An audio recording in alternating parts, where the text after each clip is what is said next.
Morning, everyone. And I will let folks in as they come in, and then, like I said, leave it open. But welcome to the third and final day of the 12th annual National Community College Peacebuilding Seminar. I'm David Smith, president of the Forge Center for Peacebuilding and Humanitarian Education. We are a US-based NGO focusing on advancing humanitarian education through experiential learning. I will share about at the end of the day in the last session, I'll talk more about the work that the Forge Center does if people are interested. This is the 12th year we've offered the seminar, which since 2020 has been held virtually. A major mission and constituency of the Forge Center has been US-based community colleges, what I like to call democracies colleges, serving 40% of US undergraduates and representing America's Main Street. Community colleges are the gateways for many who've been marginalized, come from underserved populations and immigrant populations. Offering these groups opportunities to learn about global issues and peace building helps ensure a future that is just and peaceful for all. Today's program will end at 5 p.m. Eastern Time. This is the last day of our Friday programs, which we held on November 1st and November 15th. Today's program is posted on our website, so at any time you can I actually put the link in in the chat. We welcome all, not just community college students, but all students seeking to broaden their understanding of peace, and we welcome educators whose mission is to help guide and direct students in advancing peace. I invite everyone to share about themselves in the chat if they wish. If you wish, pronouns, location where you are. Tom was asking about if anybody else is in Chicagoland, your college or university, what you are studying or teaching. And feel free, I always encourage people, because we are in Zoom meetings, that people really have an opportunity to connect directly with each other. And I think that's part of the idea, that in these meetings, we try to replicate as much as we can if we were going to be in a live face-to-face or face-to-face space. We also have some students today from Afghanistan, which we have been honored to have the last two sessions. These are individuals that Tom Valenti has been working with, and these are young women who are studying English, and many of them are in Afghanistan. So we're taking special precautions with those students and ask them not to open their cameras, and if they wish, unless they wish to, but they don't have to open their cameras, and using aliases in their nameplate. Each session is 45 minutes, and we will start at the quarter hour. So we'll start in about minutes. We ask presenters to allow time for question and answer within that 45 minutes. However, if you need to go over that at the hour, then we can add some more questions. Our moderators, which will be me right now, and then my colleague Sarah Dorr, who's on our board, will do about 2 hours, and then I'll come back at about 1 o'clock. We'll monitor the chat. If you wish to ask questions, raise your hands in Zoom, and you certainly can put them in the chat. Like I said, we will have a break every hour for 15 minutes. This gives you a chance to stretch your legs, get something to eat, and take care of any needs. This period can also be used for questions that kind of continue past the hour. Finally, as I said, the seminar is being recorded and will post on our YouTube channel. And we'll let you know once it's posted. There are a couple polls that I've put in there just to kind of get people thinking, mostly about Thanksgiving and Native American Heritage Day. And I'll probably put in some older polls as the day goes on. Particularly at the end of the day, I'm very interested in what people have learned and what they might take away. And then we're going to actually do a survey. This will come out the week after Thanksgiving, going to everyone. We have 80 people as of this morning who have registered for this seminar. That doesn't mean all show, and this is often the situation with students in particular, but we will still send out the poll to everybody who's attended. During the question seminar, if you have questions about technology or other matters, you can direct them to me through the chat, because I'll be here all day. So thank you again for being here. So I'm going to go, and I'm actually going to kind of turn it over to my colleague, Sarah. I'm going to introduce her, and she's going to be moderating the first two sessions. Sarah Dorr is a 2019 graduate of Loyola Marymount University's Educational Leadership for Social Justice doctoral program. Her dissertation study focused on documenting the impact implementation choices, and best practice insights of the MA in Peace Studies and Conflict Transformation at the University of Rwanda. Most recently, she served for 3 years with Anne Arundel County Public Library, which is in Maryland, while also facilitating anti-racism, community reading, and discussion groups. And before that, she served for 5 years in the Office of Institutional Effectiveness at West Los Angeles College, part of the Los Angeles Community College District. Prior to moving to Los Angeles, she spent 3 years in Boston, completing a self-designed dual degree graduate program, earning a master's in education in international education policy from the Harvard Graduate School of Education, and a master's of arts in law and diplomacy from Tufts University's Fletcher School of Law and Diplomacy. Currently, in a moment of career transition, she plans to pursue opportunities administering international exchanges or peace education programs alongside nonprofit leadership that combines practitioner and academic experience. And of course, she's on our board of the Ford Center, so we were most happy to have her as a board member. So I'm going to turn it over to Sarah. Sarah, I'm not going to disappear. I'll just be in the background, lingering, letting people in, asking questions. I'll turn it over to you, and then I'll take the reins back at 1 o'clock. And now you're an old pro at this because you did it last week. So Sarah, nice to see you this morning. Nice to see you all. It's great to see your smiling faces and people from all over the world joining us here. David, thank you for that kind introduction. We have our first group of 6 colleagues who are going to be presenting together, and I'm going to do my very best to both pronounce your names correctly. Feel free to jump in and tell me if I don't, and your institutions correctly. And just so everyone knows, I'm going to post the full bios in the chat once we're getting started. But I'll just do a brief intro for the moment. So we have a group of 6, as I mentioned, that'll present from 11:15 to noon. And that includes Sarah Lynne Bowman, Associate Professor in Game Design at Uppsala University Campus in Gotland. And then we have Shirin Khosropour, who is Austin Community College's Department Chair for Interdisciplinary Studies, and is also a founder and director of the Center for Peace and Conflict Studies and Professor of Psychology.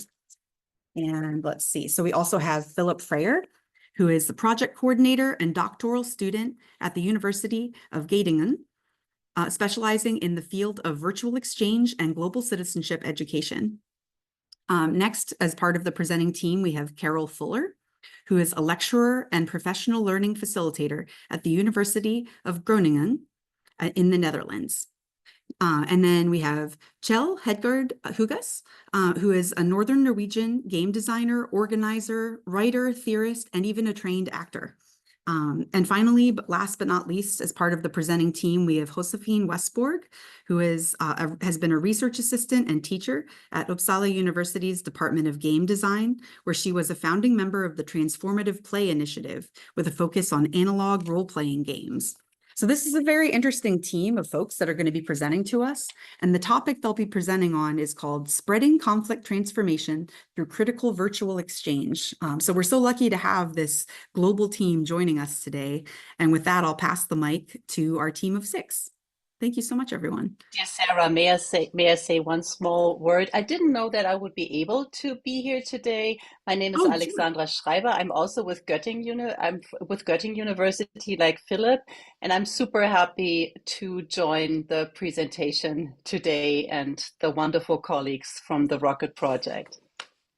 Thank you for being here, Ms. Schreiber. That's great. And Alexandra teaches intercultural learning. Okay, let me go ahead and share my screen. Hello, everyone. Lovely to see you here. I know I have at least one student here, so that's exciting. I'm not so used to PowerPoint. Let's see how I present. Oh boy. First of all, I have to hide the meeting controls. Bottom right corner, just to the left of the slider, I think. Bottom right corner. Slideshow. There we go. Thank you. All right. Yes, there are quite a lot of us here today. Shirin couldn't make it, but thank you for reading her bio. She is, in a lot of ways, the seed, at least of the conflict transformation parts of this project. So just a little bit about Rocket. First of all, the facilitators, thankfully, we've already kind of gone through everybody. Like I said, Shirin isn't here, but just a note about her.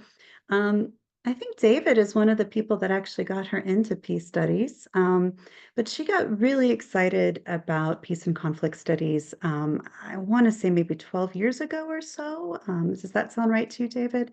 And she brought it to Austin Community College and has really spearheaded creating a center there, creating a curriculum there, and also running conflict transformation trainings there, which I was honored to be able to take part of one of those in 2017. So she couldn't make it today, but I just wanted to acknowledge her here. A little bit about those workshops. They were inherited by some other groups, but they sort of took form in something that was in some ways an amalgam of other trainings and in some ways uniquely our own in the Conflict Transformation Academy workshop series. It's a workshop series at Austin Community College in Texas. It started during the pandemic in 2020 and is still being run. It's run by Shirin at the Center for Peace and Conflict Studies. We've also had Leila Chiragi and Maddie Mandel and others that have helped. Kjell and I have both been involved in running it the last few years, including developing the role-playing scenarios that you're going to see today. So there's 3 levels. We don't really like this term level, but we haven't had really figured out what to reterm it. But level 1 is the basic concepts in peace and conflict studies and also practicing skills in conflict transformation, things like I statements, perception checking. And then level 2 is deepening into skill training with role-playing games. Because what I found when I was taking, as a role-playing scholar, when I was taking the training is that either the role-playing was very shallow or it was overly complicated and not designed in a way that was very conducive to play. So we took it upon ourselves to sort of design some exercises that would get people into the emotion of the conflict so they could actually feel what it's like and how difficult it is actually to remember our skill set, like remember how to use an iMessage in the heat of the moment. And then level 3 is a social justice mediation training run by Leah Wing and Deepika Marcia. And this is a training that sort of inverts the usual process of mediation, which tends to, in a lot of cases, sort of support the status quo and people who are already in power, and instead give voice to the people who have the lowest power in the situation first, among other practices. So these are some of the themes that we cover in the Conflict Transformation Academy, pretty much all of which we are trying to then put into this Erasmus Rocket project, which we'll talk about in a moment. So different communication strategies when in conflict, conflict styles, which we'll cover today, and viewing conflict as an opportunity rather than as a negative thing. The drivers of conflict, so our human needs, our emotions, our positions, and our interests. Conflict, so our subjective experience and perception, as well as our worldview and the narratives that we tell around that, and relevant to a lot of the folks on this team, the cultures that we come from. And then the role of power and identity in conflict, which is very important. This is a tricky one to role play around, as we may get into discussing later. All right, I think Philipp is going to talk to us about Erasmus Rocket. I think Or is actually it Carole Carole? wanted to take over this part, but then I will continue. Yes, that makes sense. Okay, great. Okay, lovely. Thank you. So I'd like to continue by talking a little bit about our specific project, which is called Rocket. We are an Erasmus Plus cooperation. Erasmus Plus is an EU-based organization that is funding our project. We are a cooperation consortium or partnership between 3 universities in Europe, that is Göttingen in Germany, Groningen here in the Netherlands, where I'm based, and of course Uppsala in Sweden. And we are aiming to develop a kind of blueprint for a critical virtual exchange, which Philipp will expand on in a moment. And we are particularly, of course, focused on role-playing games for use in European higher education. And through those games, we want to strengthen aspects of DEI, diversity, equity, and inclusion involving specific target groups. So as you can see, our project is actually quite complex and multi-layered, and we'd like to give you a little bit more insight into that today. We are ultimately trying to bring together different aspects of DEI through role-playing game scenarios for conflict transformation in a virtual exchange setting. We have 3 specific target groups that we are working together online from a minimum of 3 different European universities, and those groups are students, teachers, and administrative staff. So to give you a little bit more detail about the project itself, Rocket is our way of expressing this idea of role-playing games on conflict transformation for equity in higher education through virtual exchange, because that's just too much of a mouthful, isn't it, for us to say all the time. Our project is running for about 30 months, and we are already very busy with that, and we have already run the first pilot with students.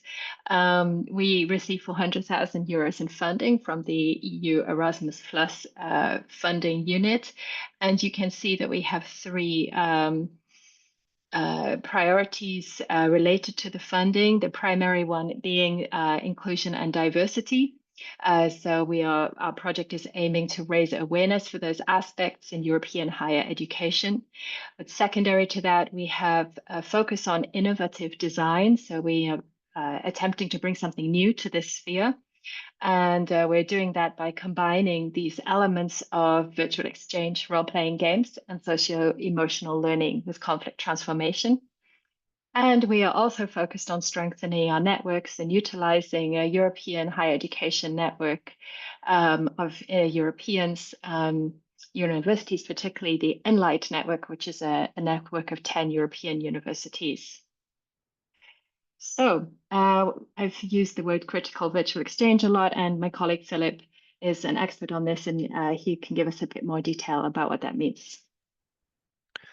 Yes, thank you, Carole. And you can click once more, Sarah, because there will be near synonyms popping up exactly. So I'm going to talk about one of the concepts that we included in Rocket, and you heard already there are a lot of different concepts coming together, and that kind of is the innovation about Rocket, that we try to bring together these different concepts. One is virtual exchange, which offers our concept for the pedagogic practice, the format in a way that we start and that we want to base the courses that are created through Rocket onto, and virtual exchange, as I said, is an educative practice that consists of sustained technology-enabled people-to-people activities or exchange.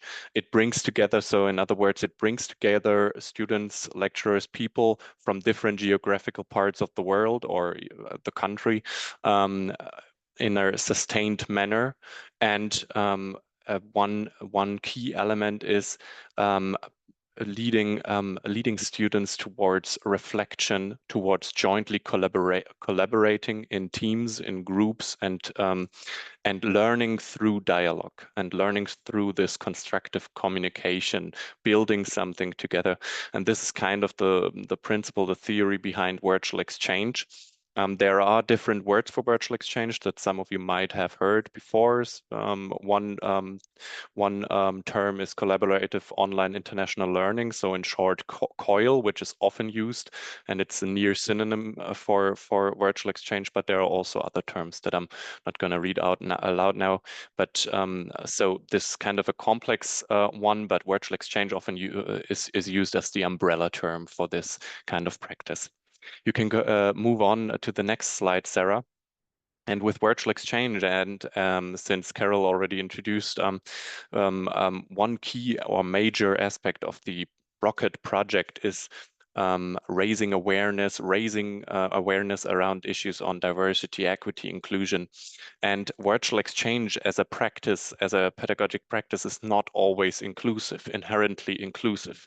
Therefore, there is also an approach to virtual exchange which is more critical. So critical virtual exchange, where we aim to talk about issues around or include issues around diversity, equity, inclusion in different ways. One way is taking a lens of action orientation. So leading participants, students towards acquiring tools that can be adapted in real life scenarios. In our case, these are kind of conflict transformation skills, for example. But also trying to enforce critical digital literacy. So using digital technologies actually to strive for social justice or try and initiate change through digital technologies, but also raising awareness on what opportunities do different digital tools hold, and maybe what dangers also. And then there is the concept of critical global citizenship education, which is a key element within critical virtual exchange, and it kind of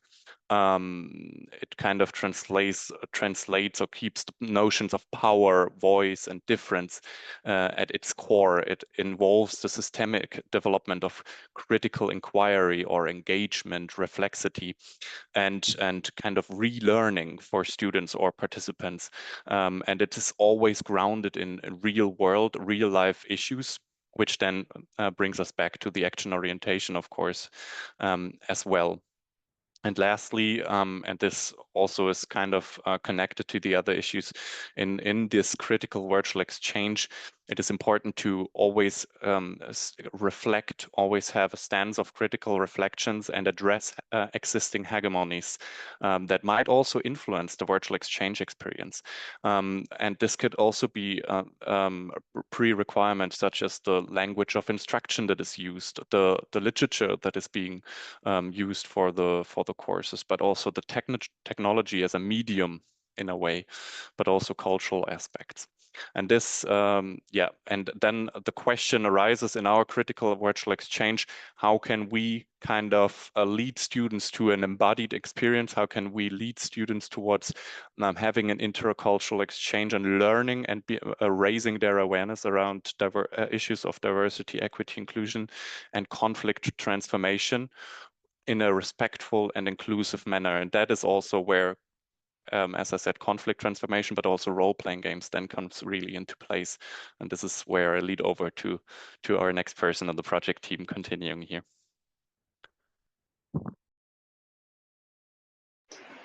And that person is me. Thank you, Philip.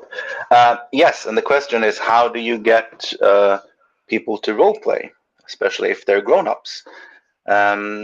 We more than actually teaching people how to role play, we invite them to rediscover the play that they used to know so well when they were children. And we do so by inviting them to be generous with each other and generous with themselves. And we focus a lot on this here slide that we use quite often. We start with this, and we talk about the 7 stages of learning. And of course, by the end of our training, you won't see people on level 7 or 6, but maybe level 3. We invite them to start a process where they can first of all realize that they do know how to role play, and then second, maybe go further and use it in their own practices. You can see here, close enough. And also, we also say that mastery is the enemy of completion. Next slide, please. There are many things we try to focus on and that we use for concepts we use to create our role-playing games and to help people be able to engage with it. One of the things we teach is or use is conflict styles.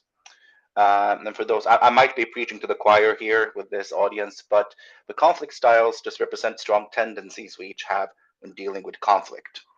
Many people have like 1 or 2 they use quite a lot, but we all might use all of them at certain times. It's very reliant on context.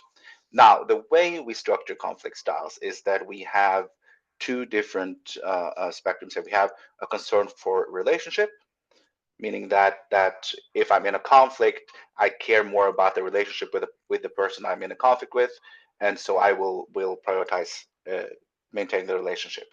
Or concern for goal. I'm in a conflict where I don't really care too much about the other party. I much more care about getting my needs met or getting the goal that I have set in this conflict, and to get my way. And if we go to the next slide, we can see how this lines up when we make we don't. That's the next slide.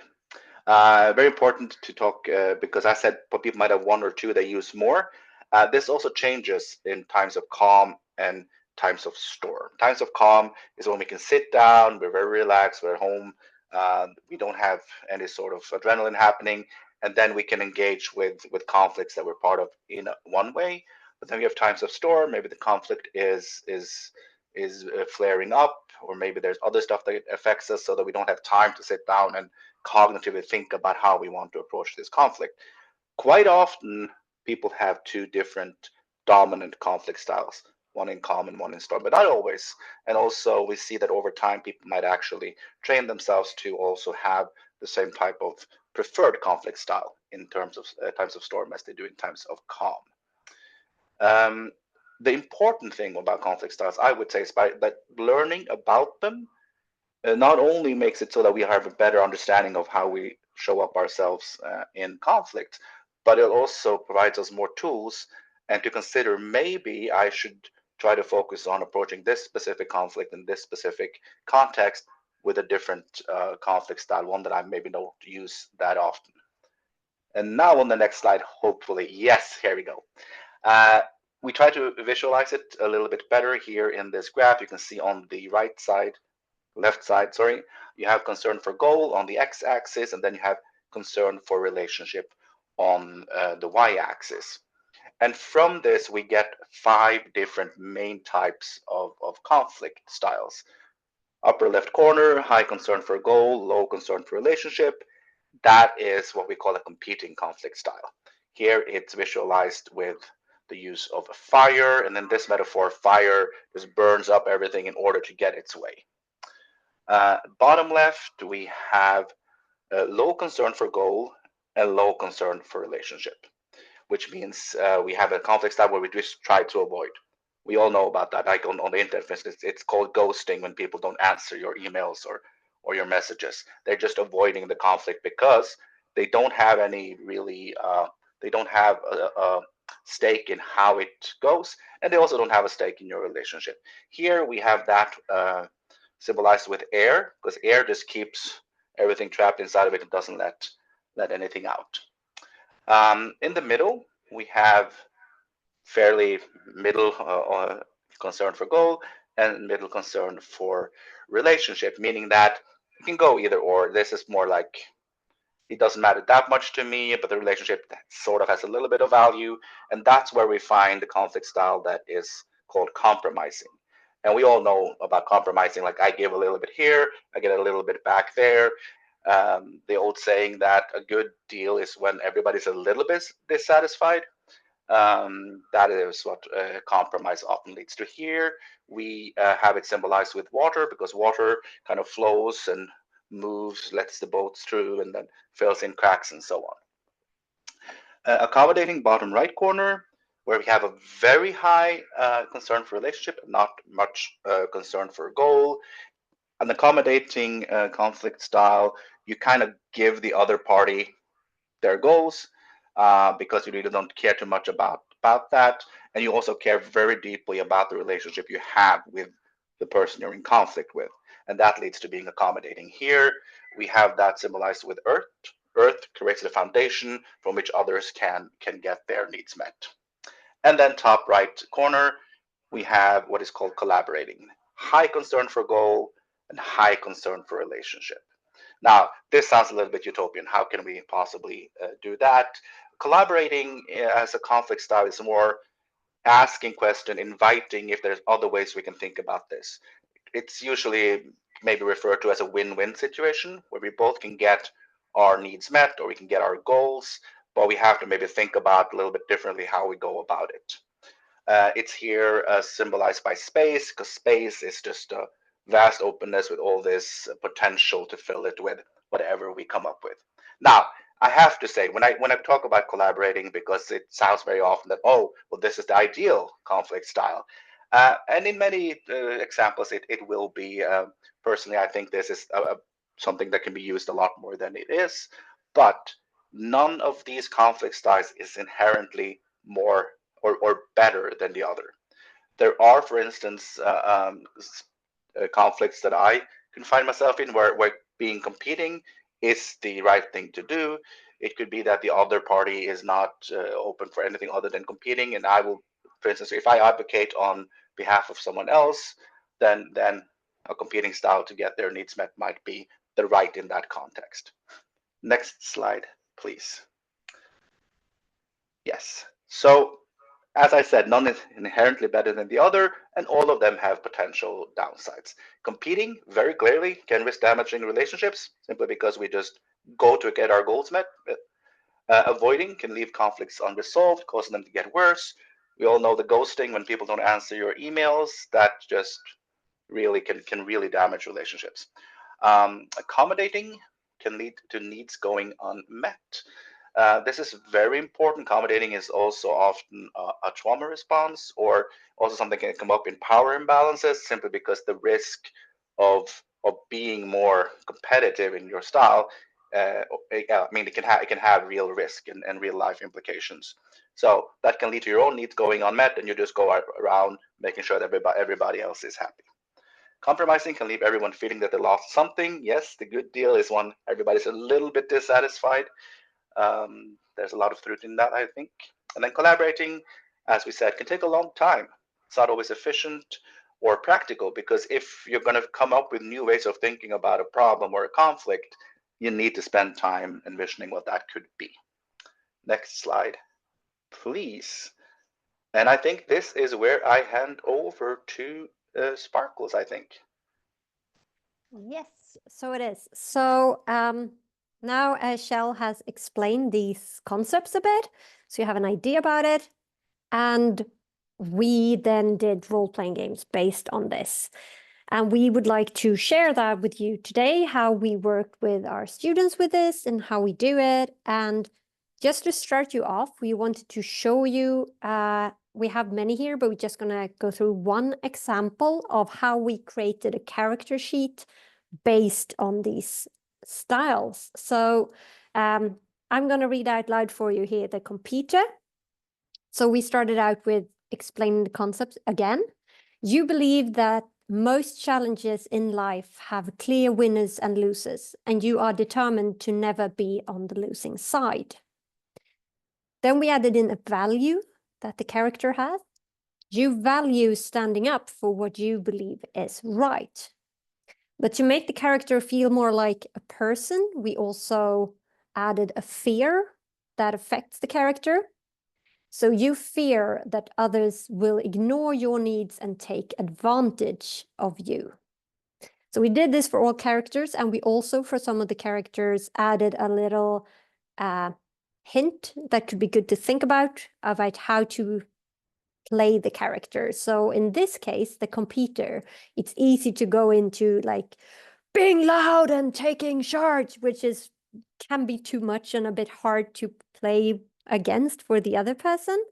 So we instruct them that when you play the computer, try to play it a bit more softly rather than aggressively. You can be very sure of what you want without like just being a total bully. There are levels to help the players out. So let's move along, Sarah. Let's skip ahead. We have some more examples, but we're not going to go through all of them. Instead, we want to show you how a role-playing game could be done when we run them with our students. When we do it with students, we would usually do it in smaller groups, so you would not be doing it like this in front of a lot of other people watching you in this way. But my dear colleagues has agreed today to role play for you, so you get to see how we do it. Okay, let's see. So with me, I'm gonna have Carole and Alexandra. So I'm gonna let you join in. And today we are gonna play a short little scenario. It's a short little scene. So the scene we are gonna work with today is called Which System Do I Use? And we are gonna get to that slide in a moment. So we can leave it there for now. So the system, which system do I use? So there we will have one character, that's faculty member A, that is confused about the new system and really stressed due to an administrative deadline.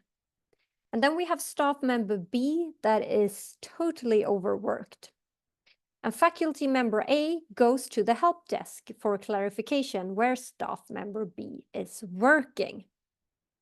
So that is the little scene that we are gonna play with. So we have two characters. We have character A and character B. So Carole and Alexandra, do you have a preference? Which one do you want to play?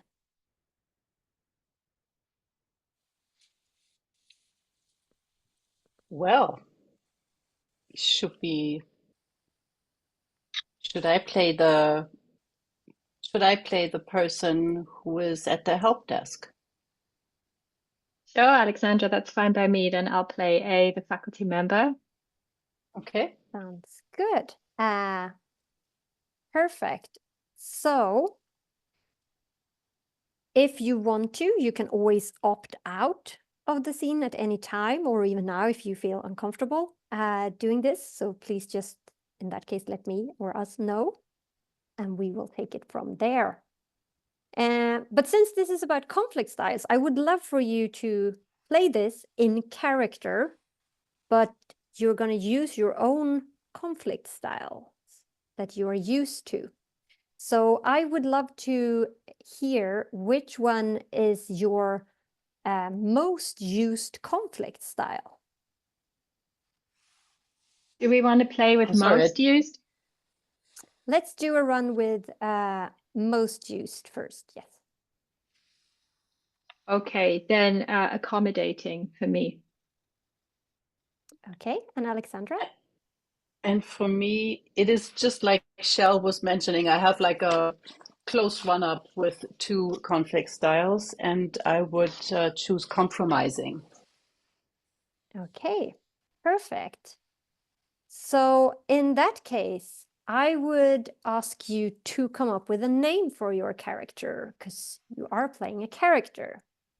So think of a name for your character and pick a pronoun for your character, and you can write that in the chat. Mm-hmm.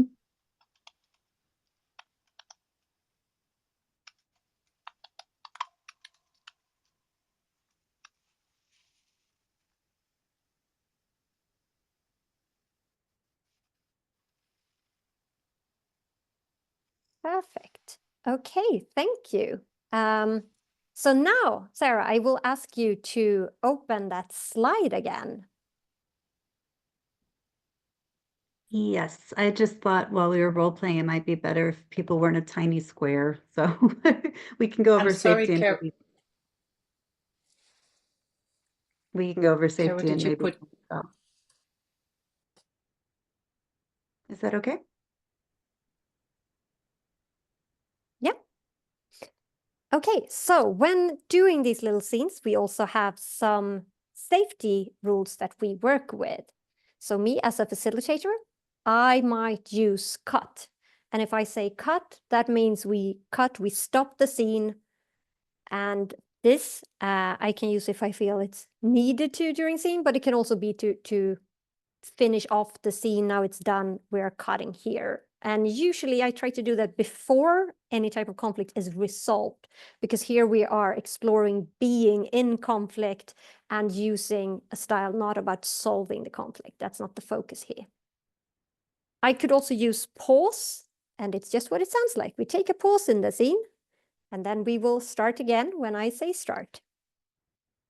And during a pause, I might ask for a monologue.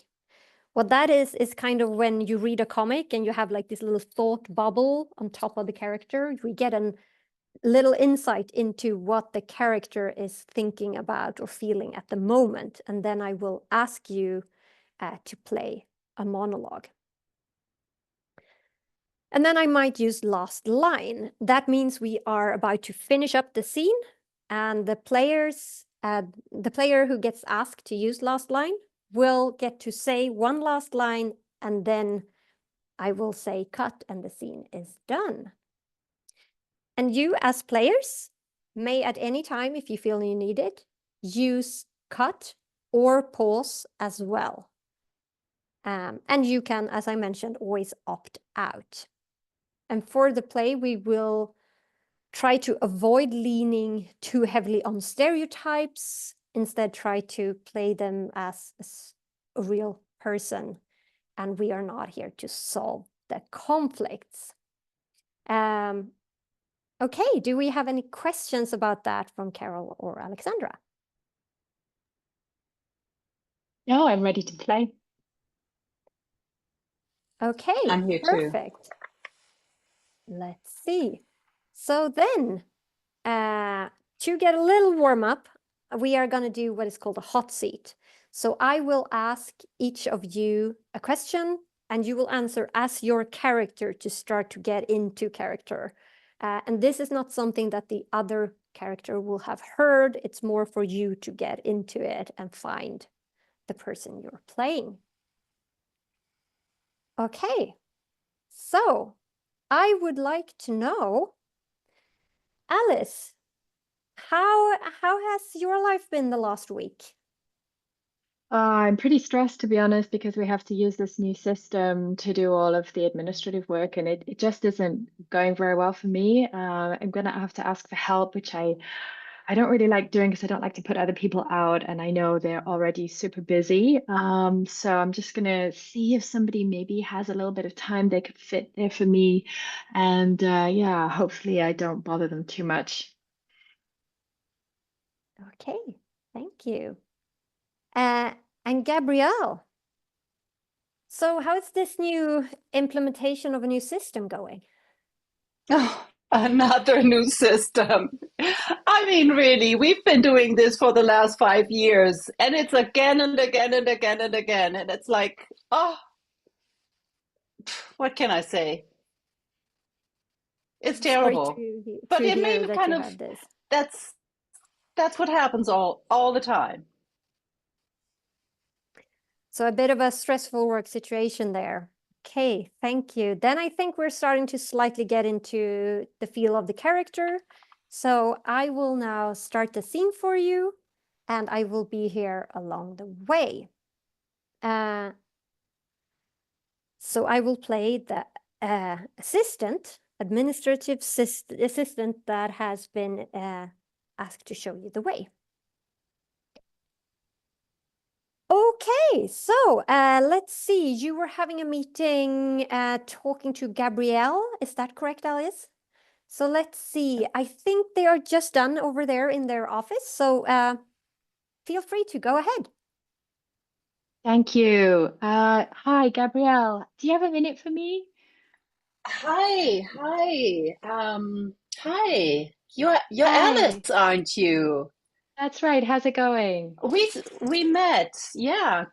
Good. How was it with you? Well, to be honest, I'm a bit stressed out about this new system, and I'm sure you are too. I know you're very, Oh, very busy. So maybe if you could just give me like 1 minute to maybe 2 minutes to help me sure. out here, then I could maybe I could solve my problem. You're so sweet. Sure. I'm sure we can figure something out. It's a new system again, right? It's like, Yeah, exactly. I know. Always you trying know something what? new. So, yeah, I just need to know my login, my password, my authenticator, and the steps that I need to Oh, follow for registration. And then I'm out of your hair. And pause. okay. I would like to hear, Gabrielle, what are you thinking right now? Oh, I didn't know that she was asking for all of these things. I thought she would just ask her like a simple question, like, "Ooh, oh, this is not leading the way that I was thinking it was leading." And play. Hey, Alice. Well, why don't you, do you want to sit down for a moment? Oh, sure. Because Yeah, if actually you have the this, time, great. I don't know, but maybe we can find something. Actually, there's also a glass of water. Help yourself with the water. And then, do you mind if you could, do you think you could bring up some of that information from the email that has been sent to you, if there was an email sent to you? Oh, I did look for it in my email and I couldn't find it. But you know what? Let me just go away now and I'll take another look because I can see you're really busy. And then if I can't find it, I'll come back and I'll let you know because, yeah, maybe I can solve some of this on my own anyway. And pause. I'm Last super, line. Last line I'm super, from Gabrielle. I'm super happy to help you with that. And I feel bad to if you would leave now. So why don't you just you can sit down here and take a look at the email then, and then we can take it from there. And cut. Thank you so much for playing this scene. I would like to just ask a quick little question and see how did it feel in your body to play and to play this type of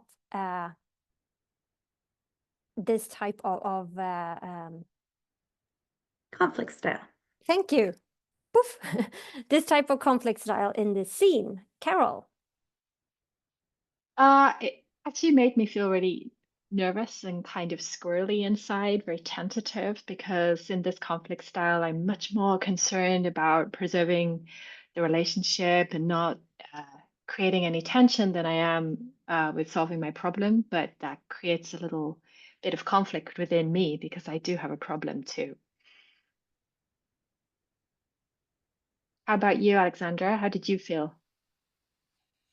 It is so funny because inside, like in my embodied experience, it was like, some currents going like, woo. It was like a shaky situation with that water metaphor of collaboration, compromising. It's like, woo, I was shaking inside.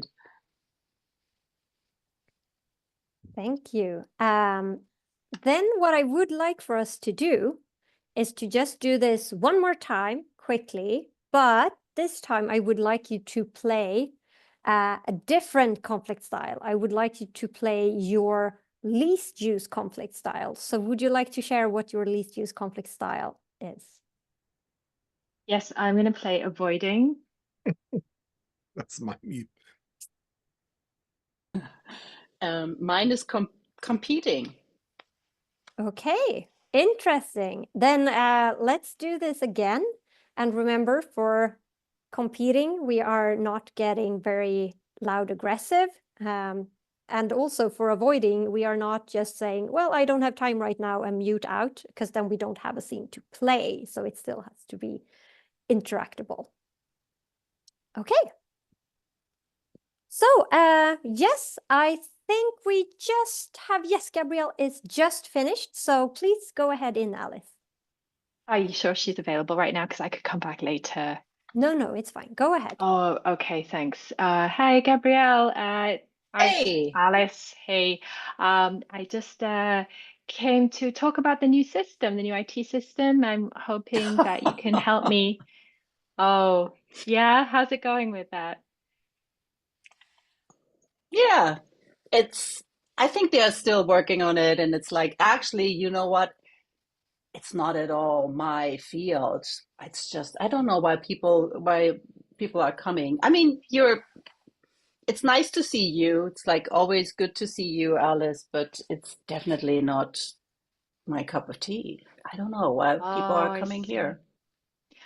Well, I guess, when we have a problem with the IT system, they tell us to come to the IT help desk. But, I could ask someone else. Maybe, do you have an idea of someone else I could ask?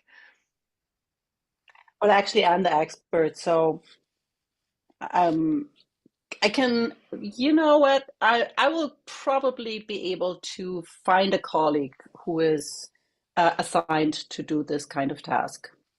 Let me Okay. see. And Well, maybe I can. pause. Monologue from Alice. How are you feeling right now? Well, I can see that Gabrielle is not very positive toward helping me, and I just want to avoid any kind of conflict. I don't want to have any kind of uh, anything over this. So I'm hoping that if Gabrielle's not got the sort of attitude I'm looking for, maybe I could just find somebody else. Okay, thank you. Start playing. Yeah, Gabrielle, maybe somebody else there. You could just give me their name and I'll get out of this office. Sure, sure. I think actually it's also over there. Let me take a look. Yeah, they put out the new manual. You see on the other side of the room, if you go over there, you find a list of people who are responsible for the new system. And by the way, it's the system ABC. So you just go to that line and you find the respective person. And last line from Alice. Thank you. I'll take a look at that, and then maybe there'll be someone else I could talk to if I have a question. Okay, thank you for playing. So I would love to hear, how did it feel in your body this time around, having this different type of approach in your conflict style? For me, it was kind of similar because I'm so busy trying to avoid the conflict that I'm not really finding a solution to my problem. And it makes me feel nervous and jittery that this person might be getting a little upset at my request. And Alexandra. Well, I didn't feel much actually. So I was really detached from this whole problem. It was like, I have to get my things done. I'm not taking care of any other business that is complicated. So I'm totally here. My goal is up there. So I was very detached, yes. Okay, thank you so much. So now you have seen an example of how we would run this with the students, and you saw a short little emotional debrief afterwards. Usually we also, of course, have an intellectual debrief where we connect this to the learning material and connecting back to what we've been teaching. But instead, I would like to hand over to Sarah and have an opportunity to have some questions if there are any, I think. Do we have some time for questions, David? Okay, great. Anybody Absolutely. have about- Sarah's going to facilitate them, not me. Awesome. Yeah, so we have about 7 minutes for questions. Does anyone have any questions for our wonderful presenters? Thank you so much for that demonstration. David has a question. I just think this is it sings to my heart because first of all, I do the same, certainly not the same thing, not as developed. I teach a facilitation course asynchronistically at the Carter School, George Mason University for graduate students. And we spend the whole semester just doing facilitation. So we do the same thing. We divide up into roles. I actually start off with conflict styles. I don't know how you access it. I actually access it through the U.S. Institute of Peace website, which is an easy way of accessing. And then we spend the entire semester, students are facilitating, and it's the role playing that they develop facilitation skills, but it's being in these roles that they're uncomfortable with that actually is the real learning for students. And I'm really intentional about putting people in roles in certain ways. But at the end of the day, the real genius of this is experiential learning, right? And we know that the way that we learn best is through experience and through doing something. And we often feel we cannot do experiential learning virtually. And we can, it can work, right? And you're proving we can work it. And we've really got to send that message out. One is that the best way of learning is through experience, right? And the other is that we can do it in this virtual setting the way you're doing it. So I just want to honor what you've done. It's really important work. Thank you so much, David. To me, conflict styles is a great entry point for role play because, I mean, when I read the conflict styles, they read like roles to me immediately. And also, it's, I think, one of the most important theories to convey, because if people can realize they're engaging in a certain way and that they have options, that can often make the difference between a conflict going well or going poorly.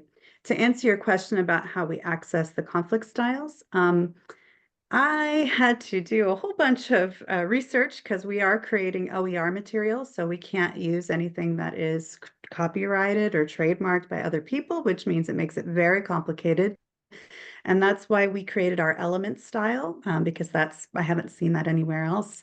But we also created our own assessment tool, inventory tool, that is, roughly based on others, but really kind of our interpretation of the different conflict styles.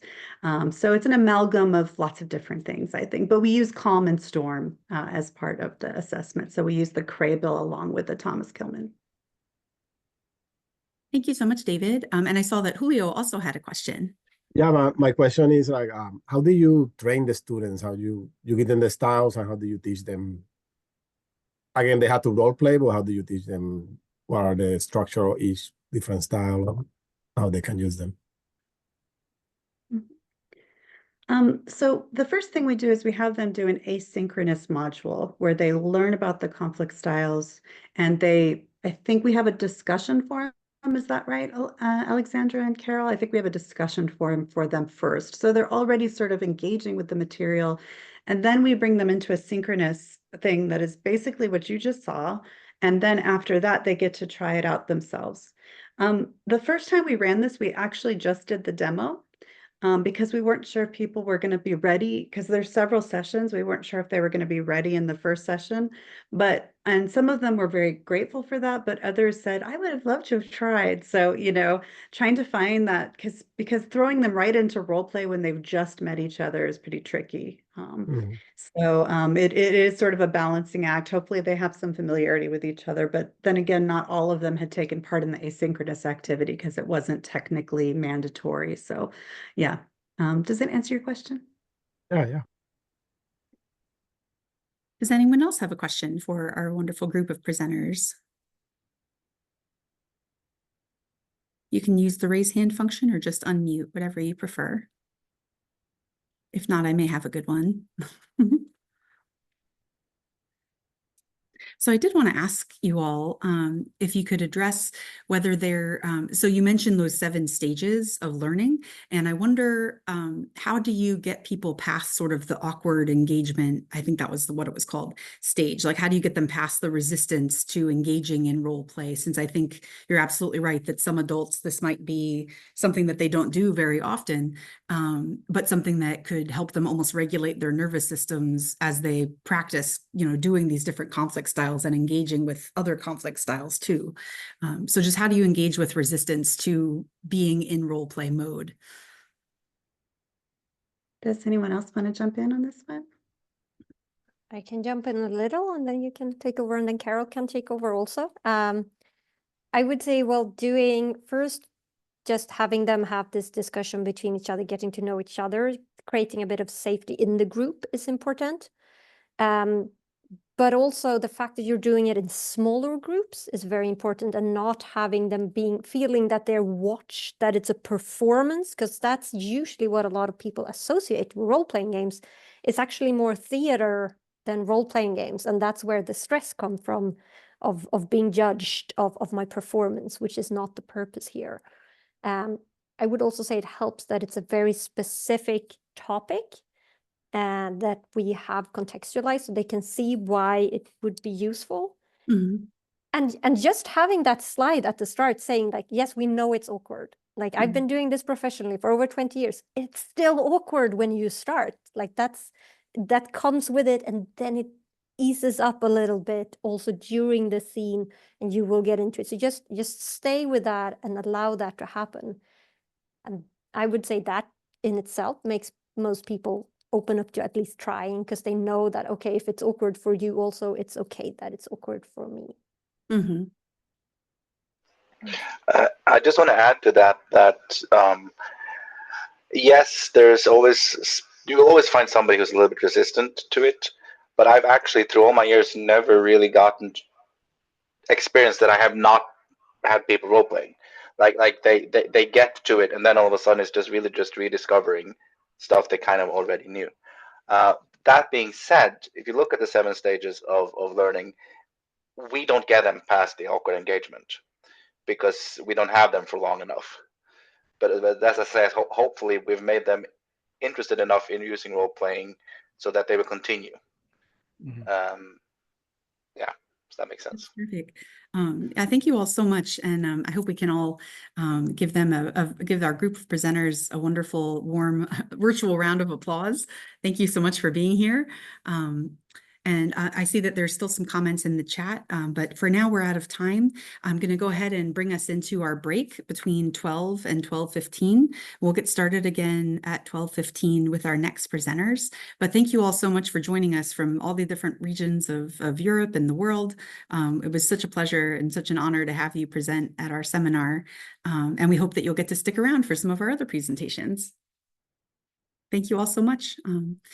So feel free to use the bathroom and go ahead and get coffee or whatever you need to do, maybe a little snack, and we'll all be back at 12:15 Eastern time. Thank you. Thank you so much, everyone. Thank you.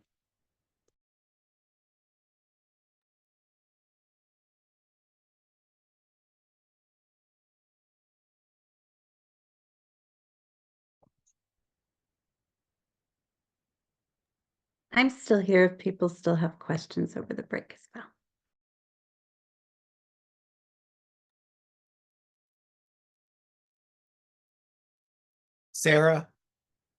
Sarah Bowman.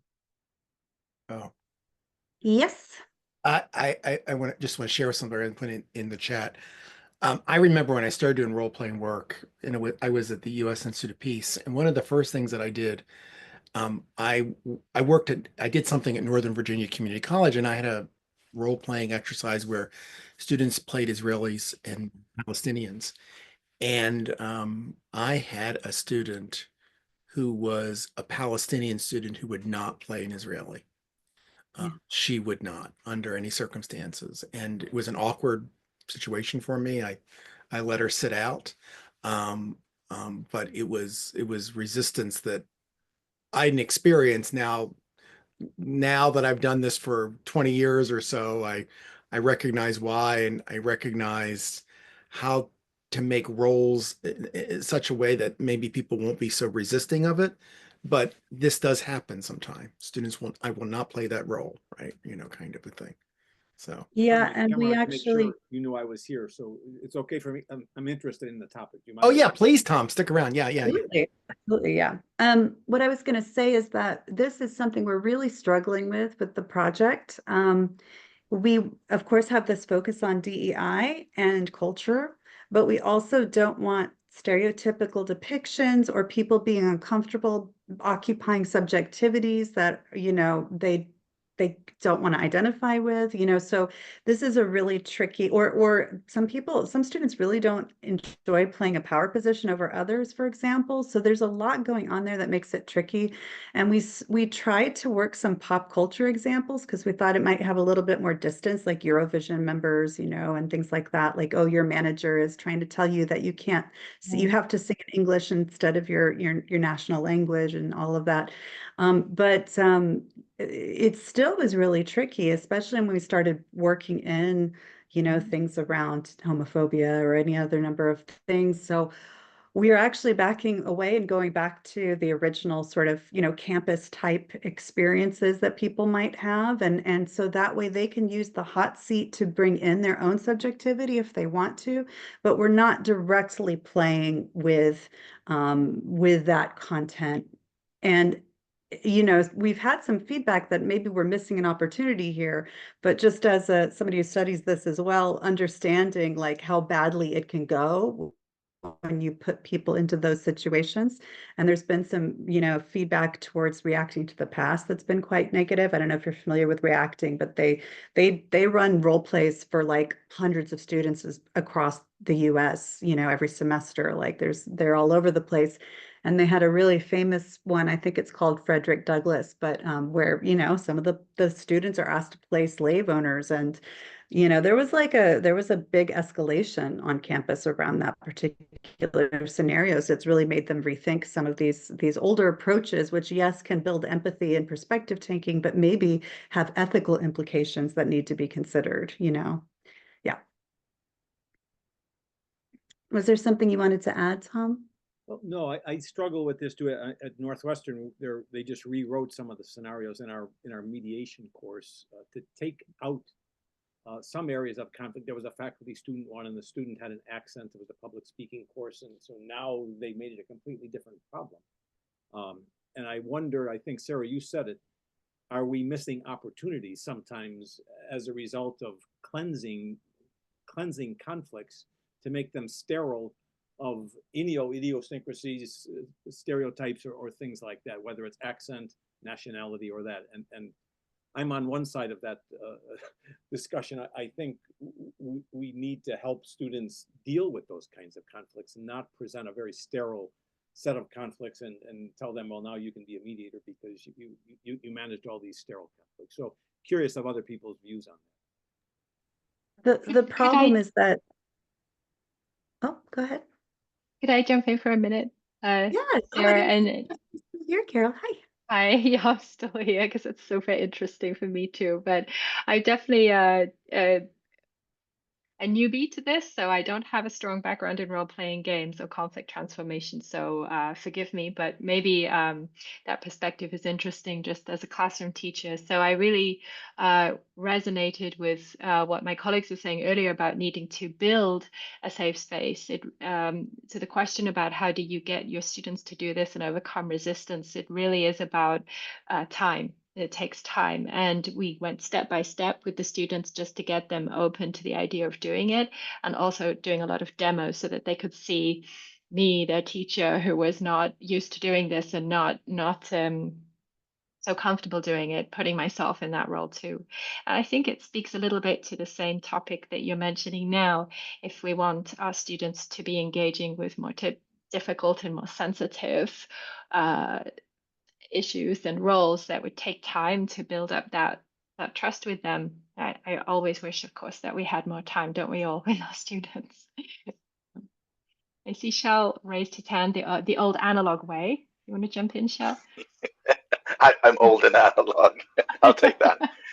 I wanted to say that in the Conflict Transformation Academy at ACC, we have the more layered structure, and we add complexities. Like you have level 1, not very complex, and then level 2, more complexity. Like you add culture, you add politics, all those things, and together that kind of builds over time the safety that Carole is talking about. I think resistance is easier to invite if you go straight into something like you shared, David, like the Israeli Palestinian conflict. Like that's a very hard place to start, and you might not have the level of trust in your group because the thing I find a lot of resistance when you try to tackle these more these complex conflict situations is not necessarily. I think your example was very powerful for that student. But what I usually find is that people are so afraid to get it wrong that's where the resistance comes from. And so you got to like have trust in your group on a group level in order to be allowed to make mistakes. That makes sense? Can I jump in? I was a newbie at this and I had not built trust with the group. I just kind of went right into it, right? You can just do it.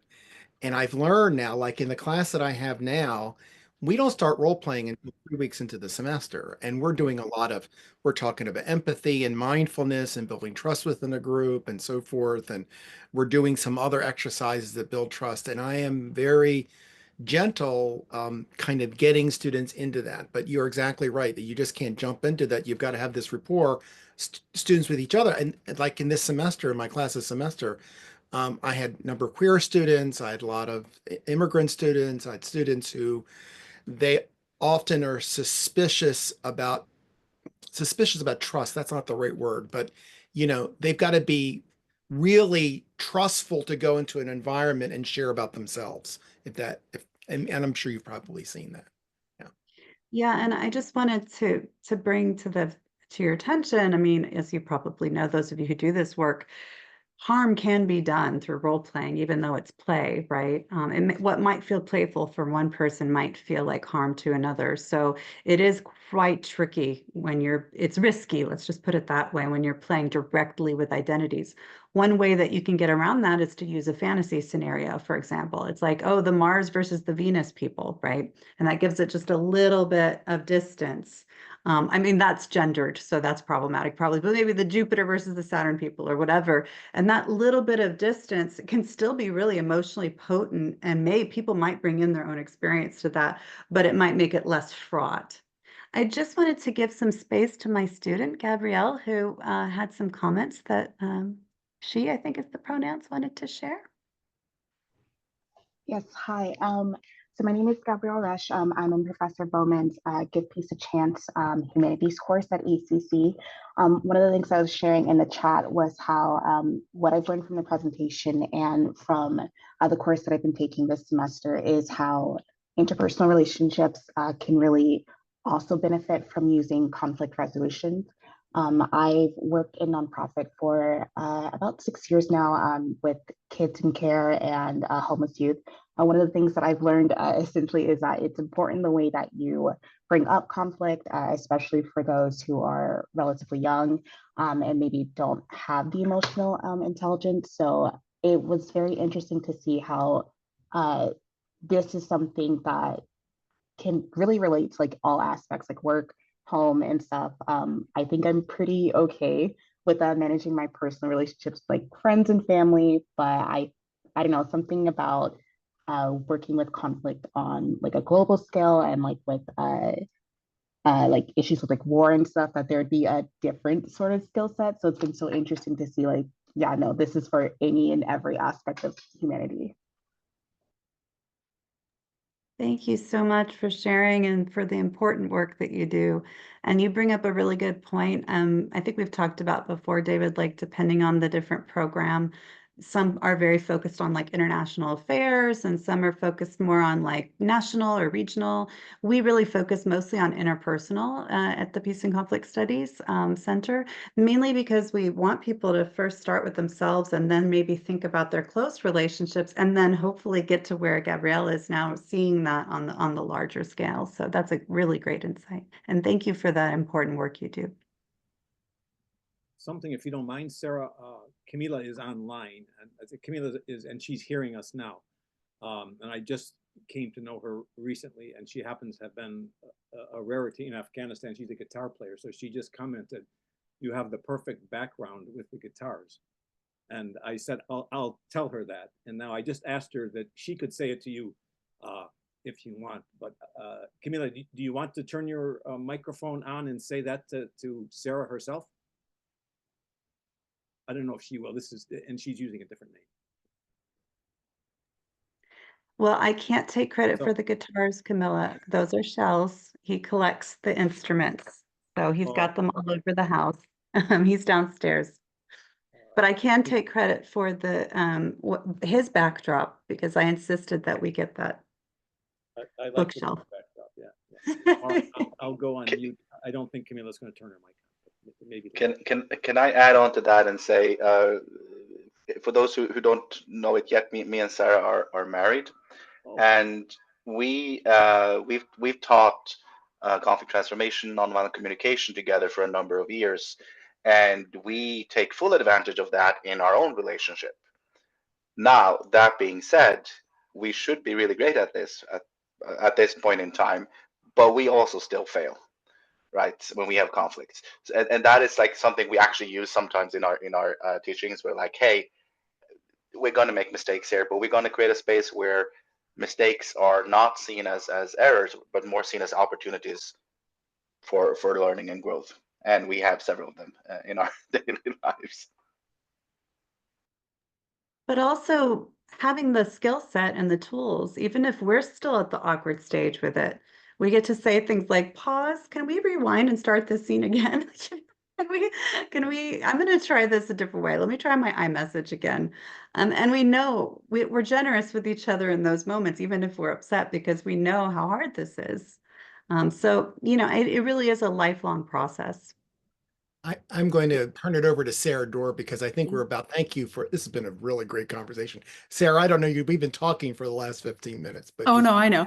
I've been enjoying listening. No, but I'm going to get it back to you because I know we've got another presenter coming. And everyone that's here, you're welcome to stick around for the rest of the day. So Sarah Bowman and colleagues and family and husband, please stick around. So welcome back, everyone, from the break. We had such a great presentation and conversation about role-playing and its use in peace building with our 6 presenters from the past session. So the session ahead from 12:15 to 1 p.m., we're going to have Marcia Rosalie Hale, who works at the intersections of social and environmental conflict with a focus on environmental justice. And I'm going to put her information in the chat as well, her longer bio. Her presentation is going to be entitled Environmental Peace Building from the Global to the Local. And with that, Marcia, I will turn it over to you. I hope you're back. There we are. Yep, there you are. I am. Hello. Thank you so much. We used to be on Zoom, but our institution recently, in the last year, moved the Teams. And so now there's always a moment of relearning. Thank you so much, Sarah, for the introduction, and to you and David for the invitation. I am really happy to be here with you all. And I know that the preference is for interaction and conversation. Given some of the content, though, I do have slides. And my hope is that, the slides can kind of serve as anchor points and backgrounds, and then we can have ongoing discussion throughout.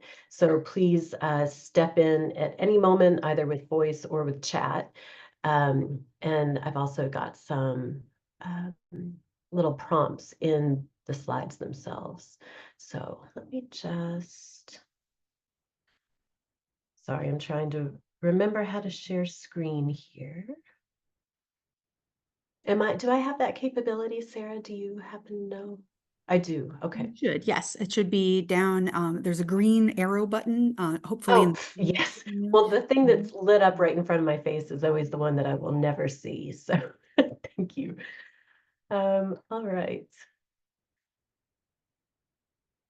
So can everyone see this? Great. Thank you. All right. But you got it. Yeah, I'm sorry. Yeah, thanks. So again, Sarah, thank you for the introduction. I'm Marcia Hale, and I thought I'd start out just by sharing a little bit about me. How did that happen? So sorry. Most importantly, I'm a mom to this 2-legged and this 4-legged A-leg coop. I'm a partner, and I have a background actually in community and city college education as a student. So I graduated high school and took a few classes at my local community college in Arizona before deciding at the time to, go into activism in the workforce. I wasn't, I think I'd been a bit disillusioned by education, given I grew up in Alabama, rural Alabama, and experienced education in a way that I saw as harmful.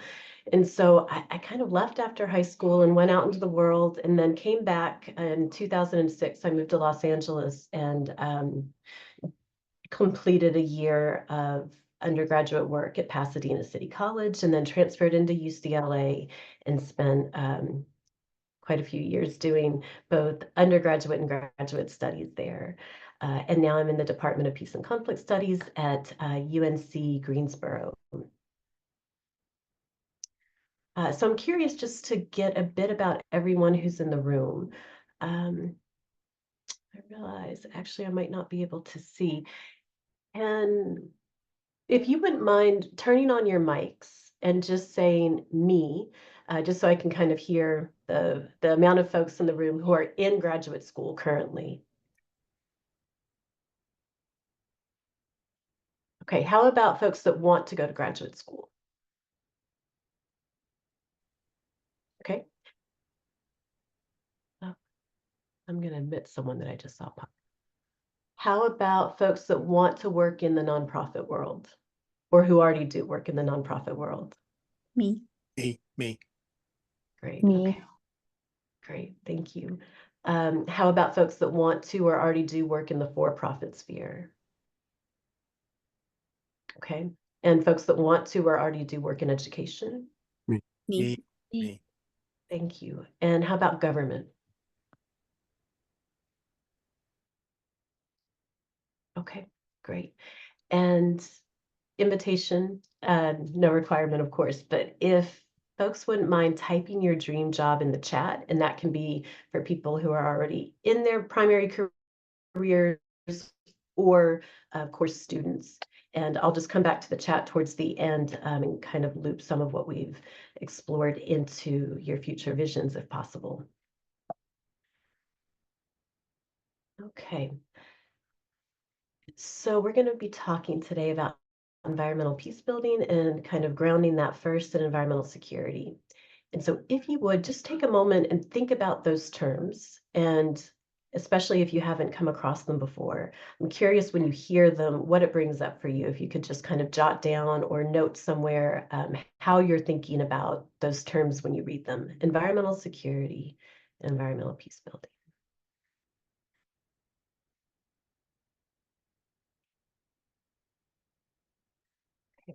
So we are going to be kind of approaching this with three considerations in mind. The first is how natural resources in the environment, which includes climate, can contribute to the roots or the escalation of conflict. We're going to consider how natural resources in the environment are impacted by conflict, especially armed conflict, and then how natural resources in the environment can support sustained peace building.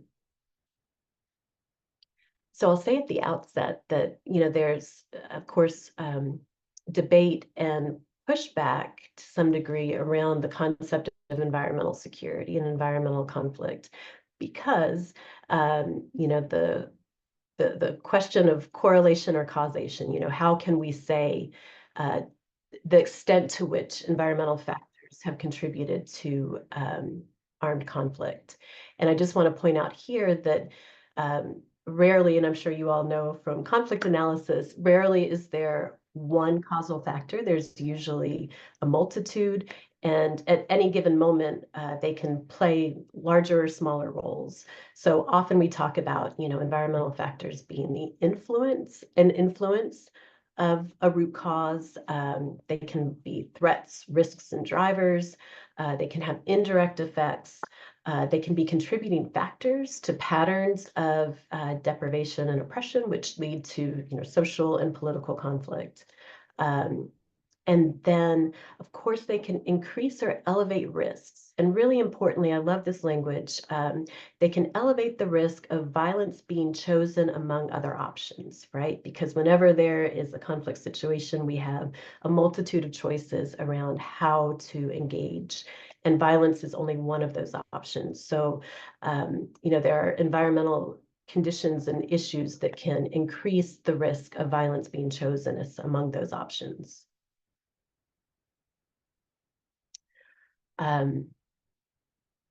While there, again, is some debate academically about those correlations, I just want to note that, the UN Secretary General Antonio Guterres has asserted that 40% of civil wars or conflicts over the past 60 years can be linked to competition over scarce resources. And that's, of course, linked directly to climate change. So to offer a couple of definitions to kind of ground us, General Chris King presented to NATO some years ago and defined environmental security as a process that effectively responds to changing environmental conditions that have the potential to reduce peace and stability in the world. So then you can imagine environmental insecurity essentially reduces peace and stability in the world. Environmental peace building, on the other hand, is the process of governing and managing natural resources in the environment to support durable peace. And I'm going to use Conciliation Resources' definition of peace building as addressing the underlying causes of conflict to help people resolve their differences without resorting to violence. And I just want to pause here. Does anyone have questions, comments, thoughts, concerns about those definitions? Okay. I'm sure this is something that's familiar to everyone, but really important to note, Johan Galtung kind of offered us this conceptual understanding of conflict and violence. So often when we hear the word violence, if we're not in a peace and conflict studies or a conflict resolution program, direct violence is likely what comes immediately to mind, and that's immediate harm to our bodies, our minds, our emotional well-being, that it's the direct impact of harm. But that harm is often facilitated by structural violence, which includes, the systems, the policies, the processes, the institutions that the direct violence is facilitated by. And then cultural violence, of course, are kind of the norms or the collective worldviews that justify or condone both the structural and the direct violence. And I know this is going to be most likely old hat for everyone, but I want to make sure as we're exploring these things that I've just kind of noted at the top, that all of those forms of violence, of course, are our susceptibility or our vulnerability to them are very much shaped by intersectionality, our intersectional identities, which can include race, gender, sexuality, ethnicity, nationality, class, and lots of other aspects that can position us within a social and political context in ways that either place us close to power and decision-making or place us in a vulnerable position to that power and decision-making. So identity, inequality, and conflict are, of course, deeply related. And just to give us a couple of concepts to hang on to as we move through, we'll just kind of focus on the first two blue blocks. Horizontal inequality, includes those systemic disparities between identity groups. And one great example of this is gender disparity, right, between folks of varying genders within the larger population, while vertical inequality includes disparities really between the elites and the rest of society. UN Women note that gender, age, disability, race, sexual orientation, income, geography, and other factors determine how hazards and threats impact people by shaping vulnerability and exposure. And hazards here containing both environmental hazards as well as political. And a 2019 study really confirmed that women, young children, and youth are among the most vulnerable to hazards. And we can talk throughout our time together about how these, both the conflicts and the interventions, can be really shaped by, well, the impact is certainly shaped by gender. And I want to say here that, sex, of course, is a label, male or female, that you're assigned by a doctor at birth, gender being much more complex, social and legal status, and then gender identity being, how we identify inside. However, as we're talking about the impacts of both extreme weather, climate change, and armed conflict, often that language within the literature is still very much focused on women and girls, although that's changing. Just wanted to note that. And also note that Indigenous communities are often suffering disproportionately from both violence and climate change. And so as we're thinking about how intersectionality, shapes vulnerability, we can think kind of globally how both gender and indigeneity are kind of identity areas which are deeply impacted. So I'll pause there. Questions, comments, thoughts, concerns before moving on. Okay. So from those three concerns, we'll talk about three guiding questions. The first being, how can natural resources and the environment contribute to conflict? And the first area that we can talk about is climate stress, which includes both variability and change. So climate stress, of course, can drive, extreme weather, which can deeply impact both economic and food systems, triggering migration and facilitating competition over resources. Environmental scarcity and degradation is another arena in which we can see environmental and natural resource factors contributing to the origins or the escalation of conflict.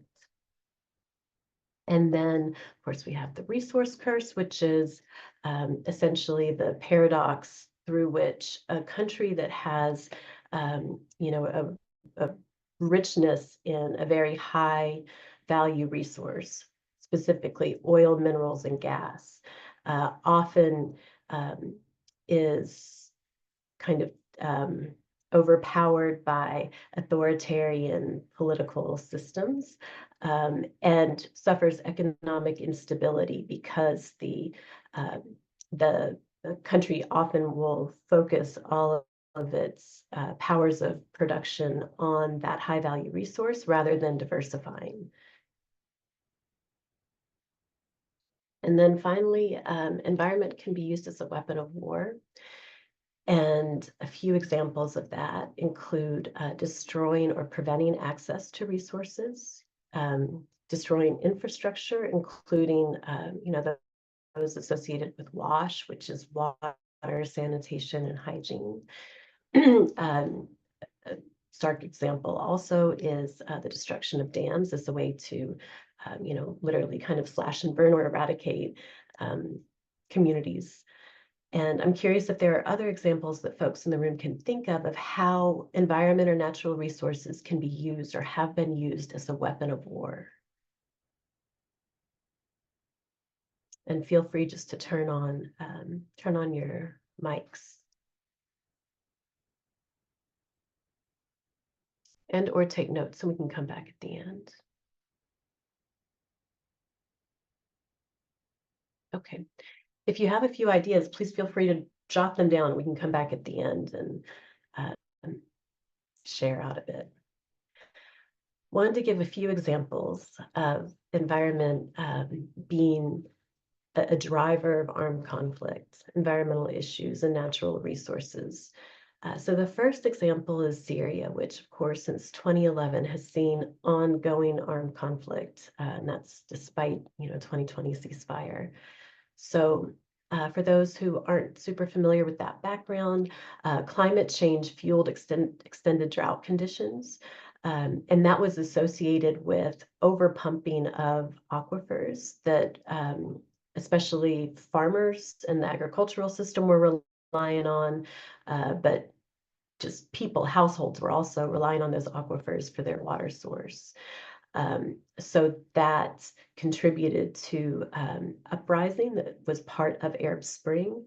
And then, as the various armed groups within the region started fighting, ISIS especially really harnessed water as a weapon of war by cutting off water resources to communities. Syria also suffers from oil as a resource curse. And all of that today has kind of compounded into a big public health crisis where we see, pervasive waterborne disease and malnutrition in the country. Sudan also, unfortunately, has some really stark examples of this. And Sudan has seen armed conflict, really since the 80s. However, there's been, this new outbreak just in the last year, 2023, generating what is arguably the worst humanitarian crisis on the globe right now, because there is the combination of extreme and brutal violence coupled with extreme drought. So climate change fueled extended drought conditions. Various armed groups use water as a weapon of war there as well. And a lot of this is kind of occurring in ways because Sudan also suffers from resource curse in the form of both oil and gold, making it a very desirable place for outside actors to try to control.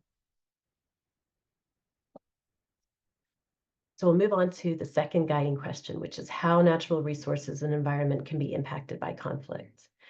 And these impacts can go far beyond these examples, but often, can be categorized as destruction of habitats, deforestation, diminished biodiversity, pollution, infrastructure damage. And that can occur from both active and preparatory, active conflict or the preparations for active conflict, right? And a very stark example of this, unfortunately, is seen in both the United States and Afghanistan. So since the beginning of the Afghan-Soviet War and through the US war in Afghanistan, irrigation systems have been collapsed, which really collapsed the agricultural sector, giving rise to opium production. And then there is, the pervasive toxicity of open burn pits and those, the impacts of munitions far after they've been deployed. You can see on this map, just to give kind of a visual, Afghanistan here, and then all the way over here across the North Atlantic, I'm sitting in North Carolina. And as just one example among many of military bases in the United States, Camp Lejeune has led to incredible pollution within its region. So that's through PFAS, which is an example of forever chemicals. So these are chemicals in the water that do not break down. So they persist generation after generation. They lodge in our bodies and they can lead to cancers, birth defects, and many other ailments. And then two other chemical examples, TCE and PCE, make the water system here around Camp Lejeune incredibly toxic. And so this is one example of how, preparation for armed conflict way over here in the United States on land that has not seen armed conflict associated with the armed conflict in Afghanistan has really polluted both the land in North Carolina and the land in Afghanistan. Questions, comments, thoughts, concerns before I move on? Okay. Just a quick time check here.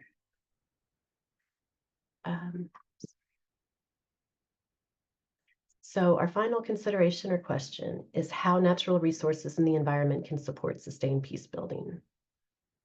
And again, I'm sure everyone in this room is familiar, but just to offer the frame that Johan Galtung has provided around negative peace and positive peace. So as we're thinking about peace building, that can occur through addressing the sources of direct violence and creating negative peace or an absence of violence.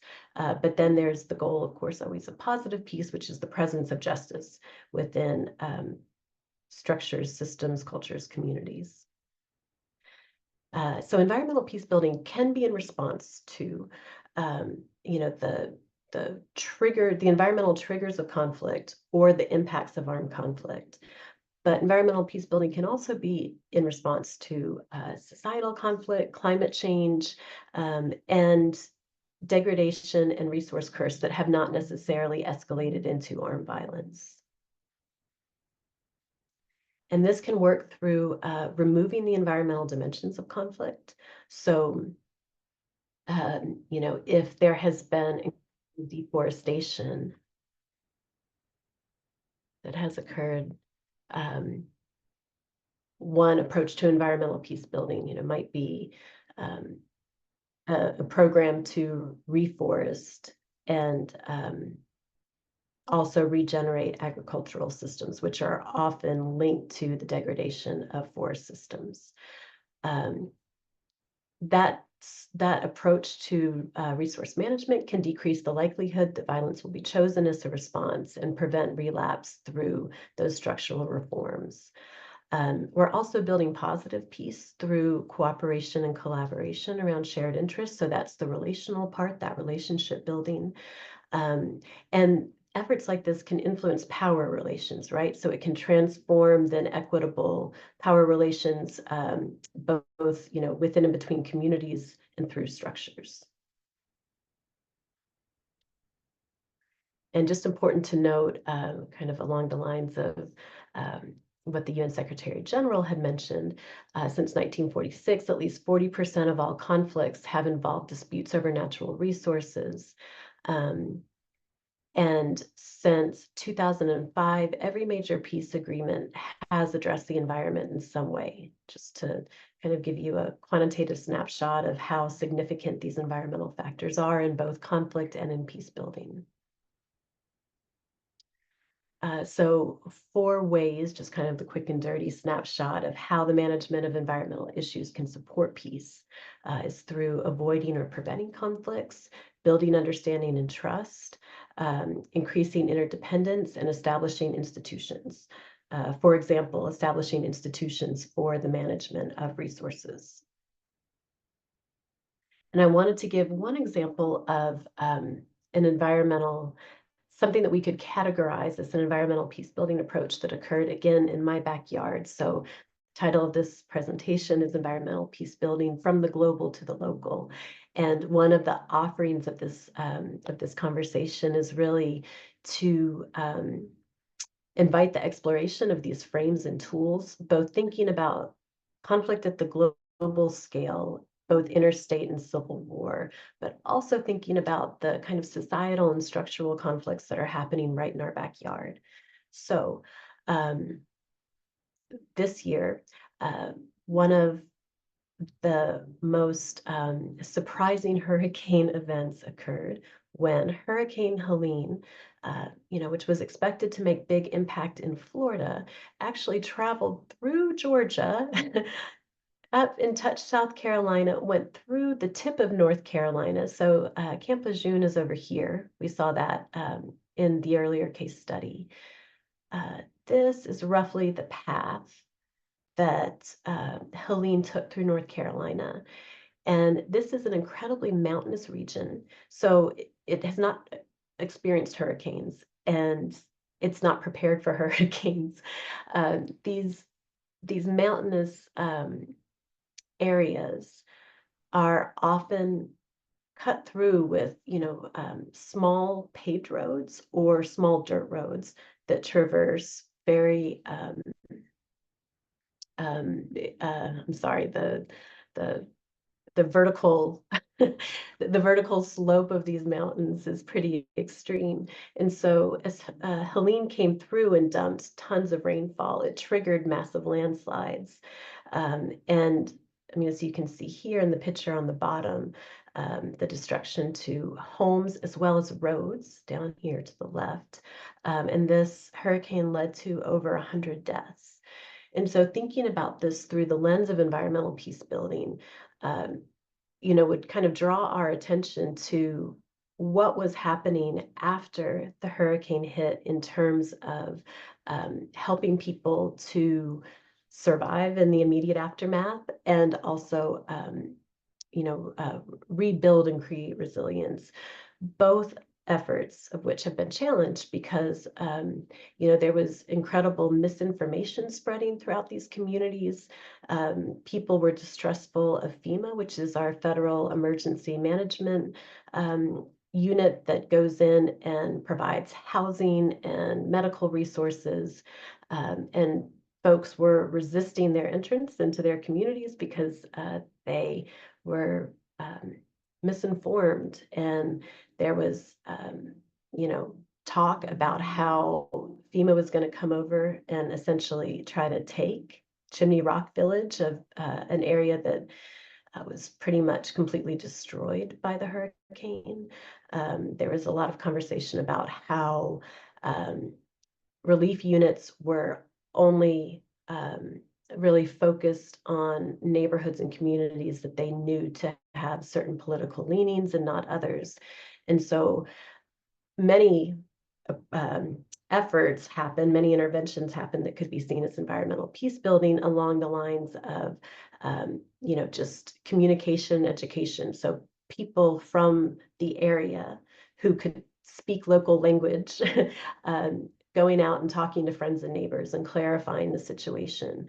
Also, mutual aid groups have been forming. A lot of these communities are very rural. They're hard to get to. It took a long time for the authorities, the official organizations and agencies that were doing relief efforts to even identify who was in need, because not only is it rural and mountainous, but these forests can be very thick, and so it's difficult to be able to see through and understand where small clumps of houses and farms are. And so the local kind of neighborhood or community response through mutual aid was really significant here.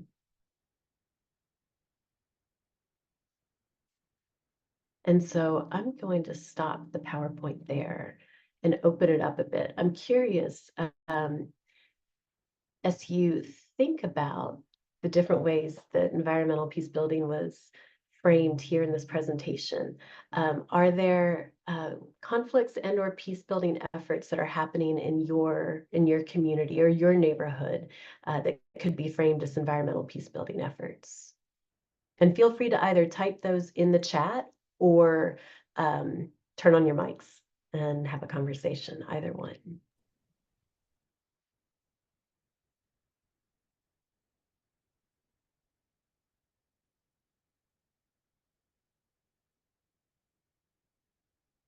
Okay, I see Sarah Lynn Bowman saying the vilification of FEMA is one of the truly tragic things happening. David Smith's son works for EPA and has talked about PFAS. And let's see, we'll come back in a moment to Dream Jobs. See, a local nonprofit, Chesapeake Bay Trust, offers DEI-focused grant making around community-level environmental initiatives. Oh, that's great. Thank you, Sarah.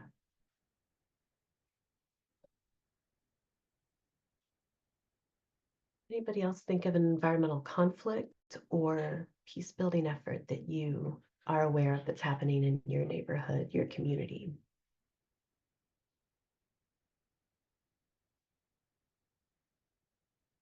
Okay, well, I'll offer here too that while those of us that want to do international or transnational work in any way can find these frameworks really useful. They can also be really useful right here in our backyard in terms of just thinking about and talking about environmental impacts and environmental approaches, but also that level of analysis of thinking through, what the driver of an issue is, what the impact of the issue is, and then the intervention and the kind of holistic nature of environmental conflict and peace building can really inform both grant writing and program design for folks that want to work in nonprofits. It can also inform, business planning, and of course can be really important to the creation of policy. So anyone who's wanting to work in government or work in an organization that has as part of its scope of work to influence policy change, these lenses can be really useful and interesting. And so I hope for folks that hadn't been aware before, both environmental conflict and environmental peace building might serve you well in the future. And David Smith says the fact that we can't think of any speaks to the need. Anti-immigration is connected to climate change. Sarah, would you like to say more about that? Yeah, my mind goes in several different directions, and I'm curious if there's one in specific. There isn't a specific thing, but I just see a lot of this anti-immigration rhetoric sort of masking a lot of fears around invasion or, like mass migration, basically, as a result of climate change. Like if that's really what's at stake behind a lot of this rhetoric, and that most people maybe don't realize that. Yeah, I agree completely. And so resource scarcity, whether real or perceived, is one way that I would connect that as well. Just that, the fear of climate change driving further scarcity of resources, whether that's, available housing or, of course, jobs are usually part of that conversation, and as we see various industries being challenged by climate change, yeah, I can see a lot of connections there. With, of course, the irony being that climate change, the primary culprit globally, is the United States. And so we're creating the conditions that are causing other folks to suffer to the extent that they're risking both their own lives and, those of their families to try to reach a place where they have deeper security. Nikki says, part of our peace building efforts, I'm part of a group that holds office hours live with a history professor out of Chapman every couple of weeks. We also have book club twice a week. We hold dialogue versus debate and are one of few spaces on TikTok, maintaining a safe learning environment, combating disinformation, discuss intersectionality frequently, and have guest panels with individuals, human rights lawyers, pretty much everything. Yeah, that's a beautiful peace building effort, Nikki. Thank you. The live and with our two hosts is also posted to, oh, great. Yeah. I'll just go back and see. I'm just curious about dream jobs here. Let's see. So Nikki is wanting to return to working in the nonprofit from for-profit. Sarah's dream job is to help create and administer improved university peace studies programs. Beautiful. And David Smith is writing books. Beautiful. Let's see. Julio Capellas' dream job is a combination of nonprofit and education. Tom Valenti is Sarah living in Kabul. She's in 11th grade. Let's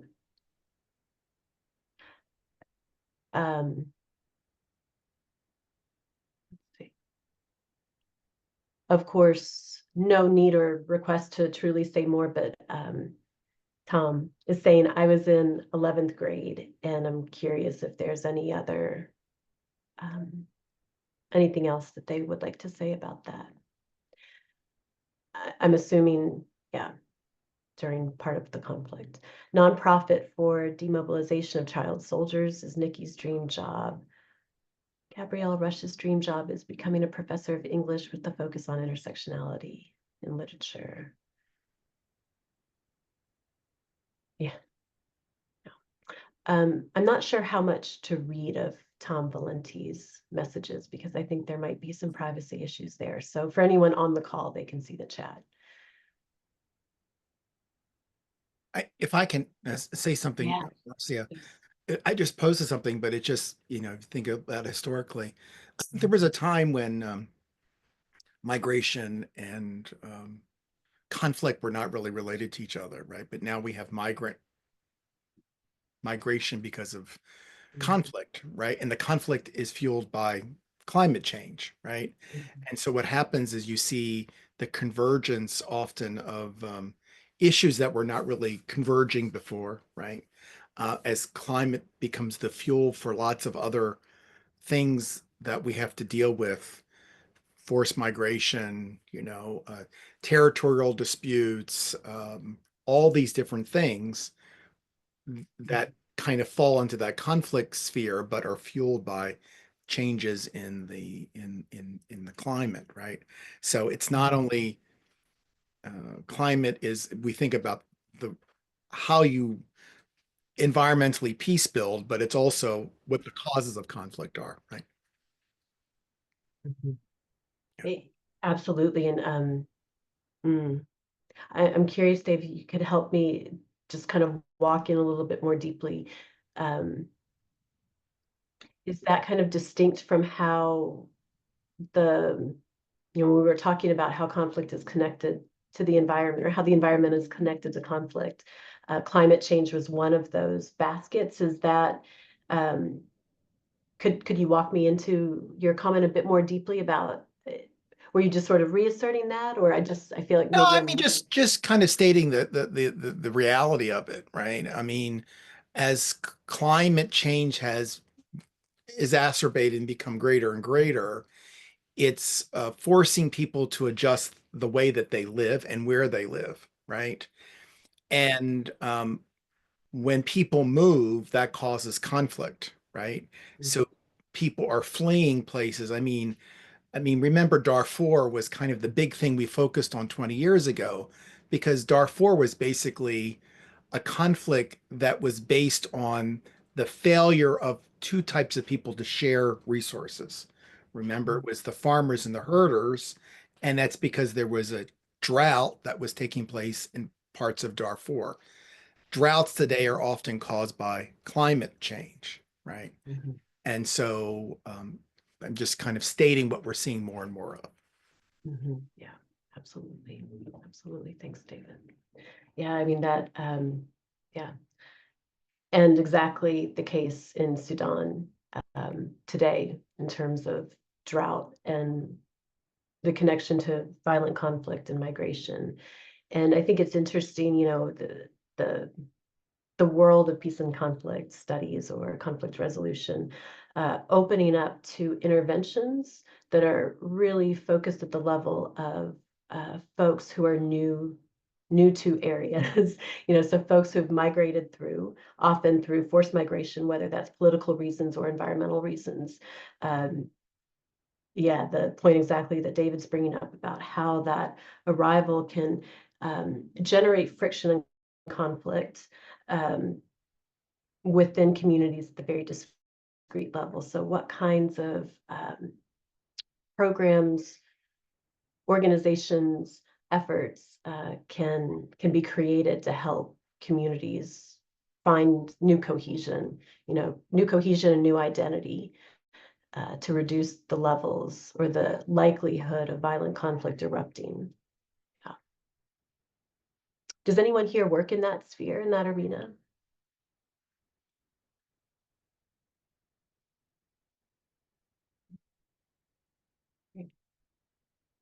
Yeah, lots of opportunities there for students who might be in the room thinking about jobs after school, after you graduate.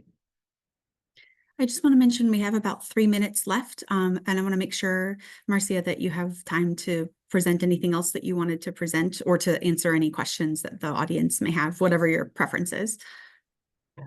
Thank you, Sarah. Sure. So that concludes the pieces that I wanted to share with you, and I'm happy to have further conversation or answer any questions in these last few minutes.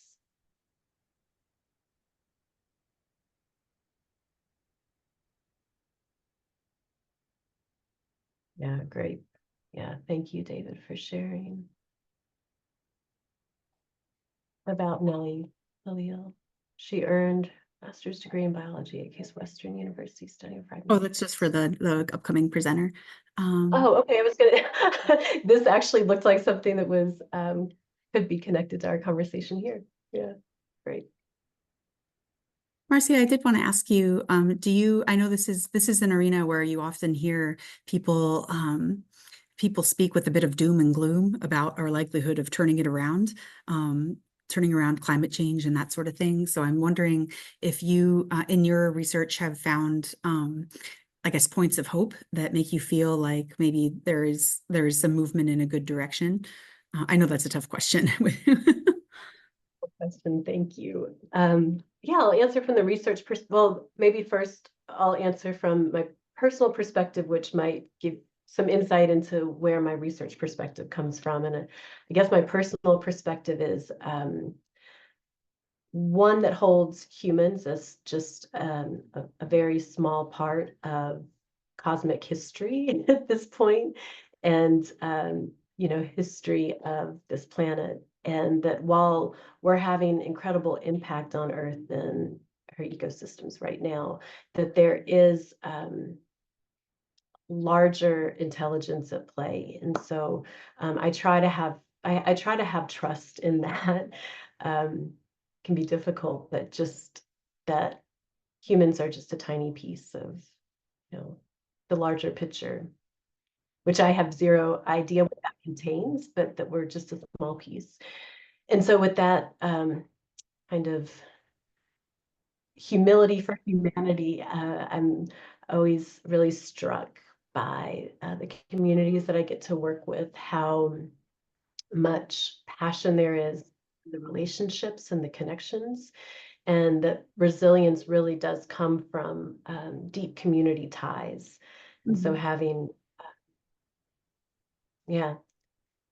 people to weather the storm with, both literally and metaphorically, creates incredible resilience, and that resilience gives me hope. Thank you. Marcia, thank you. That's terrific. And in fact, what you just said is sort of a great segue into what will be our next presentation after the break. Our next presentation will be Nellie, Khalil, Michael Bentley, and Maham talking about activist coalition building on community college campuses. And before we get to that, we're going to take a break until 1:15. But I just want us all to give a virtual round of applause to Marcia Hale for her wonderful presentation about environmental peace building and conflict management. That was so terrific. Thank you so much, Marcia, and we hope that you're able to hang for other part of the day, or to check us out on YouTube once we post the recording, if not. But it's been an honor to have you here. Thank you so much, Sarah. It's been an honor to be here and to be in the space with you all. And you might hear I have a little one actually that's sick and kind of melting down out in the hallway. So I might not be able to stay on live, but I really look forward to watching the recording later on. Yeah, thank you again for the invitation and for the great conversation. Thank you so much. And everyone, feel free to take a bathroom break or to get some coffee or get a little food, a little snack, and then we'll be back at 1:15. And I'll turn the mic back over to David to facilitate for that session. Thank you, Sarah. Take a break, go for a walk, and we'll be back in, say, about 10 minutes. I'll be back and introduce our next presenters, which is going to be a little bit different. It's going to be more of a panel discussion rather than a presentation. So we'll have a kind of more engaged type of presentation. But take a break. And thanks again, Sarah.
So we have a few more minutes before we start back. I just wanted to say hi to everyone.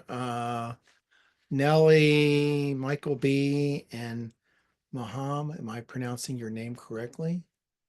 Hi, Nellie. How are you? Good. How are you, David? And is it Maham? Is that how I would pronounce it? Maham Khan? Yes. Is Nope. she I here? don't see her. Okay, let me see. We're going to follow what you gave me, so I'm looking forward to it. So one of the things I'm going to ask you both to start off is talk about Harper College. Tell us about the demographics and your population, and give us a little bit of a background of the college itself, so that we can then have an understanding of the context a little bit better. So if one of you can do like Harper College 101, that would be good too. So what's this? Tom Valenti, you're there. Here are two colleagues from Harper College. Tom's also in Chicago. He wanted to know if anybody was in Chicagoland. Maybe Tom stepped out. And then Julio is from Oakton College. If Julio is still with us. I was at Oakton yesterday, virtually doing a talk for International Education Week. Have you had things going on at Harper this week for International Education Week? We actually held International Education Week we held it a little early. So we held it the end of October. Okay, okay, yeah. okay, okay. All right. And any reason why you flipped the calendar, or you just felt like it was better for your students? Better for our students. This time of the semester gets a little hectic, and we wanted to ensure that students would be able to attend and show up. But Okay. yeah. I don't see Rich here today. You got to tell him he should be in this conversation. I have to poke him. Have to poke him. Yeah. Hopefully, will you be at the CCID conference? I didn't register for CCID this year. Rich will definitely be there, and we have a contingent from Harper that's going to be there this year. So yeah, my work with CCID is mostly focusing on Fulbright right now, because I'm president of the Community Colleges chapter of the Fulbright Association. I'm trying to really advance Fulbright within community colleges, and I know Rich. I think he's had a Fulbright, I think, or he knows Fulbright really well. yeah, we've had a couple of Fulbright SIRs at Harper the last that's great. 10 years or so. That's great. That's great. And where they've been from? We had our Fulbright. The most recent, she was from Pakistan, from the International Islamic University in Islamabad. Okay. And then prior to that, our Fulbright scholars from Costa Rica, and then prior to that from Uganda. So we've jumped around the globe a bit. So it's a scholar in residence for those of you who are not into Fulbright parlance. It's scholar in residence. Yeah, I mean, those are great opportunities. We're trying to promote that, but we're really trying to get community college faculty to apply for Fulbright grants. So it's the specialists, it's the traditional Fulbright scholar, which was I was on. It's Fulbright Hays, right? Which a lot of community colleges will be doing Fulbright Hays and trying to do all of that. There's some nervousness, of course, with January and seeing what the international education and looks like, but we have to push forward, right? Yeah, with that funding and Yeah, there have been some issues raised with regard to that. So why don't I say, Maham, nice for you to join us. Am I pronouncing your name correctly? Your microphone's not on. I know. I was closing down all the tabs I have open because I lost you there. Okay, great. And yes, that's correct, Maham. And Michael, you might want to open your microphone also. So we're doing the next session a little bit different. I'm going to do a quick introduction, and by the time I get to that, then we'll be at 1:15 Eastern time. What we've generally done in these programs is we've generally had faculty and even students in the past, that we didn't have any student proposals this year, do presentations, but I wanted to have something of a conversation, and I actually reached out to Nellie about it because I was really trying to find community colleges that have been dealing with activism broadly, but also in the context of the Gaza-Israeli conflict. And Nellie, and then I met with Michael B. some time ago and talking a little bit what was going on at Harper College. And I one of the things I want to kind of get across is that student activism just doesn't happen in elite Ivy League schools. It happens all around. And often it's happening in diverse spaces. Community colleges are the most diverse. So I really wanted to give an opportunity to have a conversation that centered less about Harvard and more about Harper, if you will. Okay. And in those environments. So we thought, and I was, Maham and Michael developed some questions, which is great to frame it around. So let me just introduce you really briefly, and then I'm going to ask one of you to talk about Harper, and then I've got questions that you've given me, or we can go in any way. And then what I'm going to say to the those of us in the audience, hopefully at the end we'll have then questions for everybody. But as we are going through, sometimes you've got something that's more in the moment, put it in the chat, and then we can come back to it. Okay. So Nellie Khalil is a professor of biology, and she's faculty, and she's advisor to the Amnesty International chapter at Harper. Congratulations that Harper has an Amnesty International chapter. That's wonderful. Michael Bentley is humanities faculty and coordinator of the Social Justice Studies program. So thank you. I'm glad you're here, Michael. And Maham Khan is a journalism faculty. I don't know if Maham, you know, our next to last presentation will be Steve Youngblood, who was at Park University and was the editor of the Peace Journalist. So if you're interested in sticking around, he's going to talk about his work. He's no longer at Park University. He's going to talk about peace journalism. And she's the advisor to the Student News magazine. So what I'm going to do, Harper College is in suburban, it's in Chicagoland, it's suburban Chicago. That's all I'm going to say about Harper College. And I'm going to ask you all to tell us a little bit about Harper College, demographics or whatever. And then we'll go through some of these questions and really have a conversation of what's been happening at Harper and by extension, maybe other community colleges around the United States. Yeah, I can give you a brief overview of Harper. So we're considered a comprehensive community college. And so what that means is some of our students transfer to four-year universities, whereas some of our students are what would more reliably called the trades. So we kind of have a mixed population of students in terms of what they study. Harper was recently designated an HSI, or a Hispanic Serving Institution. And so we're starting to develop a lot of initiatives to serve our students from those cultural backgrounds. We're also, I think, applying for designation as a Asian Pacific Islander Anapeasy institution, as well as we have a large, particularly South Asian population at our institution. We're one of the larger community colleges in the US, so our full-time student enrollment is around 17,000, and we have about another 17,000 students that take courses part-time as well. What can I ask you a little bit about the demographics, how they break down? You're talking about Latina students, right? But I have a sense of African-American students, students from the Middle East. Do you have a sense of that? Well, so we have kind of lower enrollments among students who are African-American and Middle East. We have a nearby community college, Moraine Valley, that has a much larger Middle Eastern student population than we do here at Harper. Again, primarily, I would say like our largest three demographics are,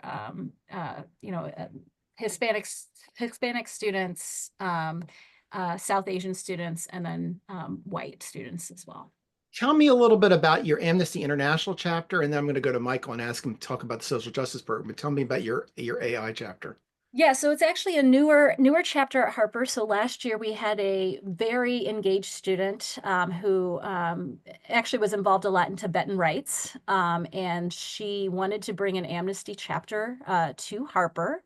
And so the chapter was approved by our student engagement office just last January. So we hit the ground running because one of the chapter's first kind of initiatives to work on was a ceasefire rally to bring a ceasefire to Gaza and to bring awareness to students and faculty and to bring up demands to our administration in support of a ceasefire as well. We'll talk about that in a bit. Michael, tell us if you think you want to add about the characteristics of Harper, but tell me about their social justice program also and what that looks like. As far as characteristics, I think Nellie provides the better overview. I will say I was a student at Harper about 18 years ago, so I've gotten to experience the college from both perspectives. So the social justice studies program began officially about 4 years ago, but it's been a project that I've been working on since back in 2018. We launched a pilot, and the way it works is there are thematized course sections everywhere from English to sociology to journalism. And these course sections, students apply what they learn in each discipline to specific social justice issues. We grew the program from a pilot of about 3 courses in English, sociology, and anthropology to a full-fledged program of about 26 course sections now. And it culminates with the capstone project that students can complete. And Maham, you want to tell us a little bit about the magazine and what you're doing in that area? Yeah, so I also was like Michael, a student at Harper, but I got 21 years ago. I just and it was a painful math to do. 21 years ago, when the newspaper was a printed edition. I'm glad to see that you were all in community college when you were 7 years old. So yeah. That's yeah, we were just proteges. So and it was, you know, it always felt diverse to me then too, as a student. And, you know, Michael and I were talking about whether or not I was going to bring up the fact that, you know, I was a student at Harper when 9/11 happened. So that'll come out, trickle through sort of throughout some of the questions and answers. And so I have this, like, you know, we were there and I saw it from a student perspective and how support played out, particularly for the Muslim populations. And then now as faculty, I advise the school newspaper. I call it a news magazine because we don't, with the challenges our students have with time and commitments, we don't publish on a regular basis, but when they are doing good journalism, it's there. So yeah, we are an award-winning in our community college class. We hold the top rankings for reporting and editorial. So we use our voices section to advocate deeply. And yeah, that's where we're at. So I'm really proud of that. All right, well, let's turn our attention to talking about what's been going on in Gaza and Israel and what was happening then at Harper. You know, over the course, well, now we're in the second year of the conflict, which started on October 7th, a year ago, and now we're into the second year. And I'm not going to characterize the conflict and what's happened. I'm going to let you, if you want to do that, talk about that. But I'm really interested in what was then happening at Harper is as a result of that, and then really talking about the role that faculty played, if they played, the role administration played, if they played a role at all. So kind of walk us through what was going on at Harper, one of you or all of you. I can kick us off. So I'll actually say I'm going to start before October 7th at Harper. Great. In that we have every year Harper hosts an annual diversity symposium, which is organized by our diversity, equity, and inclusion committee, as well as our cultural center. And so they had planned for our diversity symposium to have a speaker, a Palestinian speaker, to come speak about Palestinian rights and some issues that Palestinians are facing, as well as having a speaker come and speak on anti-Semitism.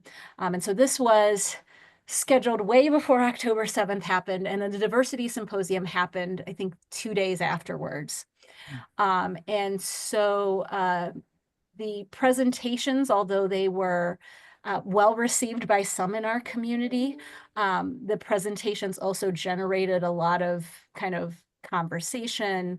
There were some charges among folks in the audience that those presentations weren't exactly balanced or neutral in terms of what they were presenting. And so I think that kind of set the stage and the overall tone in terms of how our college approached the war that broke out and how we discussed it. So I think there was a lot of nervousness on our campus. I'll be honest, among our faculty and among our administration in terms of what kinds of conversations we could have. There was a lot of nervousness in terms of being able to provide factual information, but also provide spaces where students could engage in dialogue. Our students were very much pushing for dialogue to occur. They wanted to have spaces where they could discuss the events that were occurring. And so a lot of how we handled this kind of initially was at the classroom level. So a lot of faculty, individual faculty, decided to have these conversations in their courses, particularly faculty in the social justice studies program that Michael oversees. They had these conversations with students. And so that was kind of the background in which our college handled these events initially. I think there became a growing need among students for the college to take kind of a larger action at the campus level in terms of a response, and also in terms of our college administration coming out with a statement. And our college administration did come out with a statement, which if you compare us to other colleges and universities, was probably towing the line in terms of what you saw at other schools, where it was a very neutral statement recognizing that there was a global conflict that affected our student populations, and pointing to resources for support, but not necessarily delving into the issue at hand. Your college president wasn't asked to testify at Congress. No.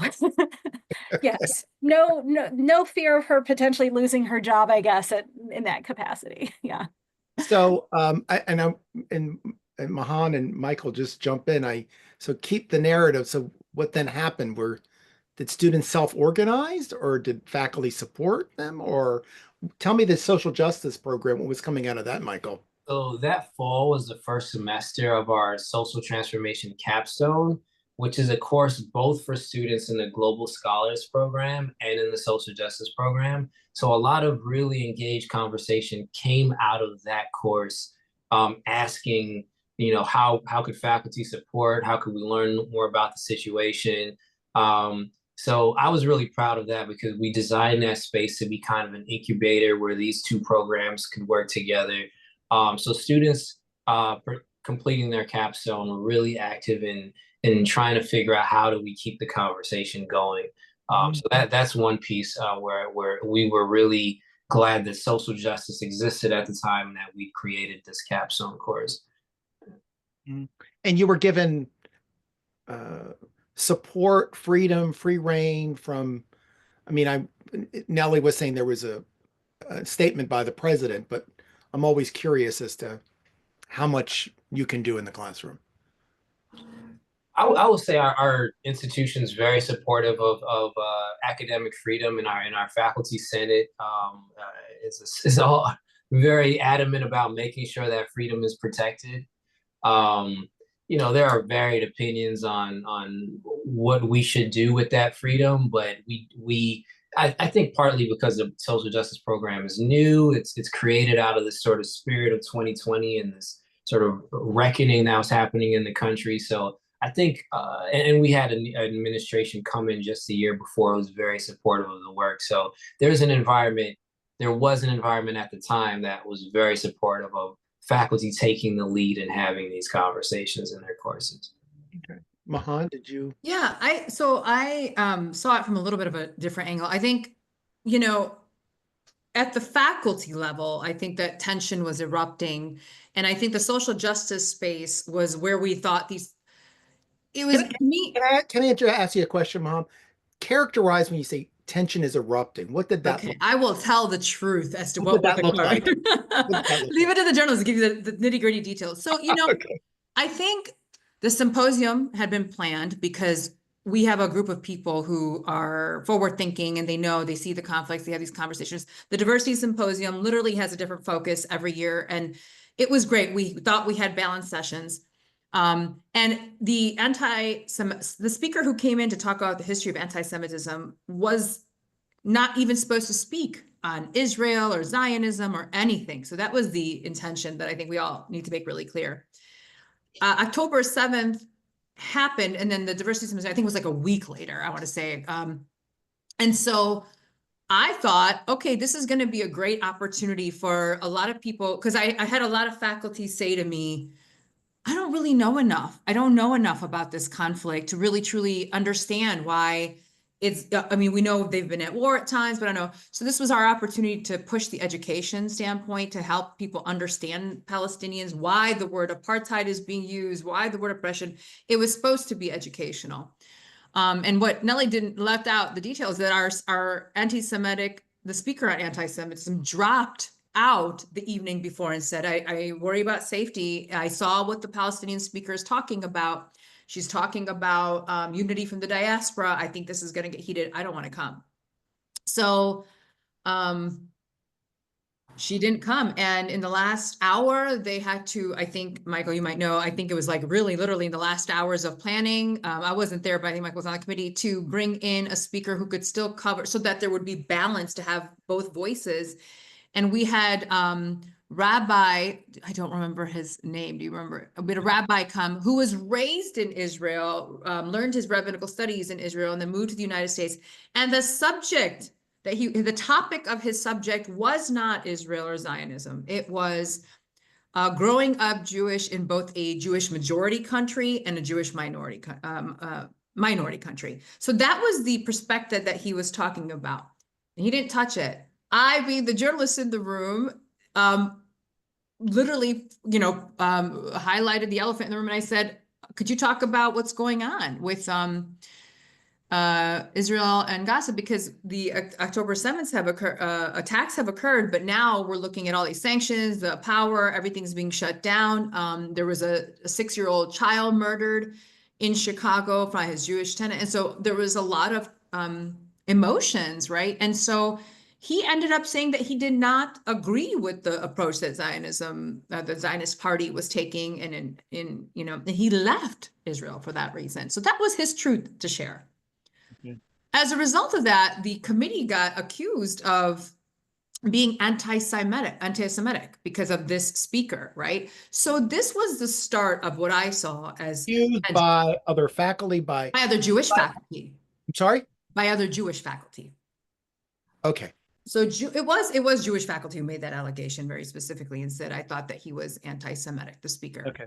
Which, if the irony was like on me, it was like, well, isn't it ironic that you were calling I think it's anti-Semitic to call a rabbi who has viewpoints that differ from your own as anti-Semitic. But that's not a debate that it's easy to engage in because it is so charged.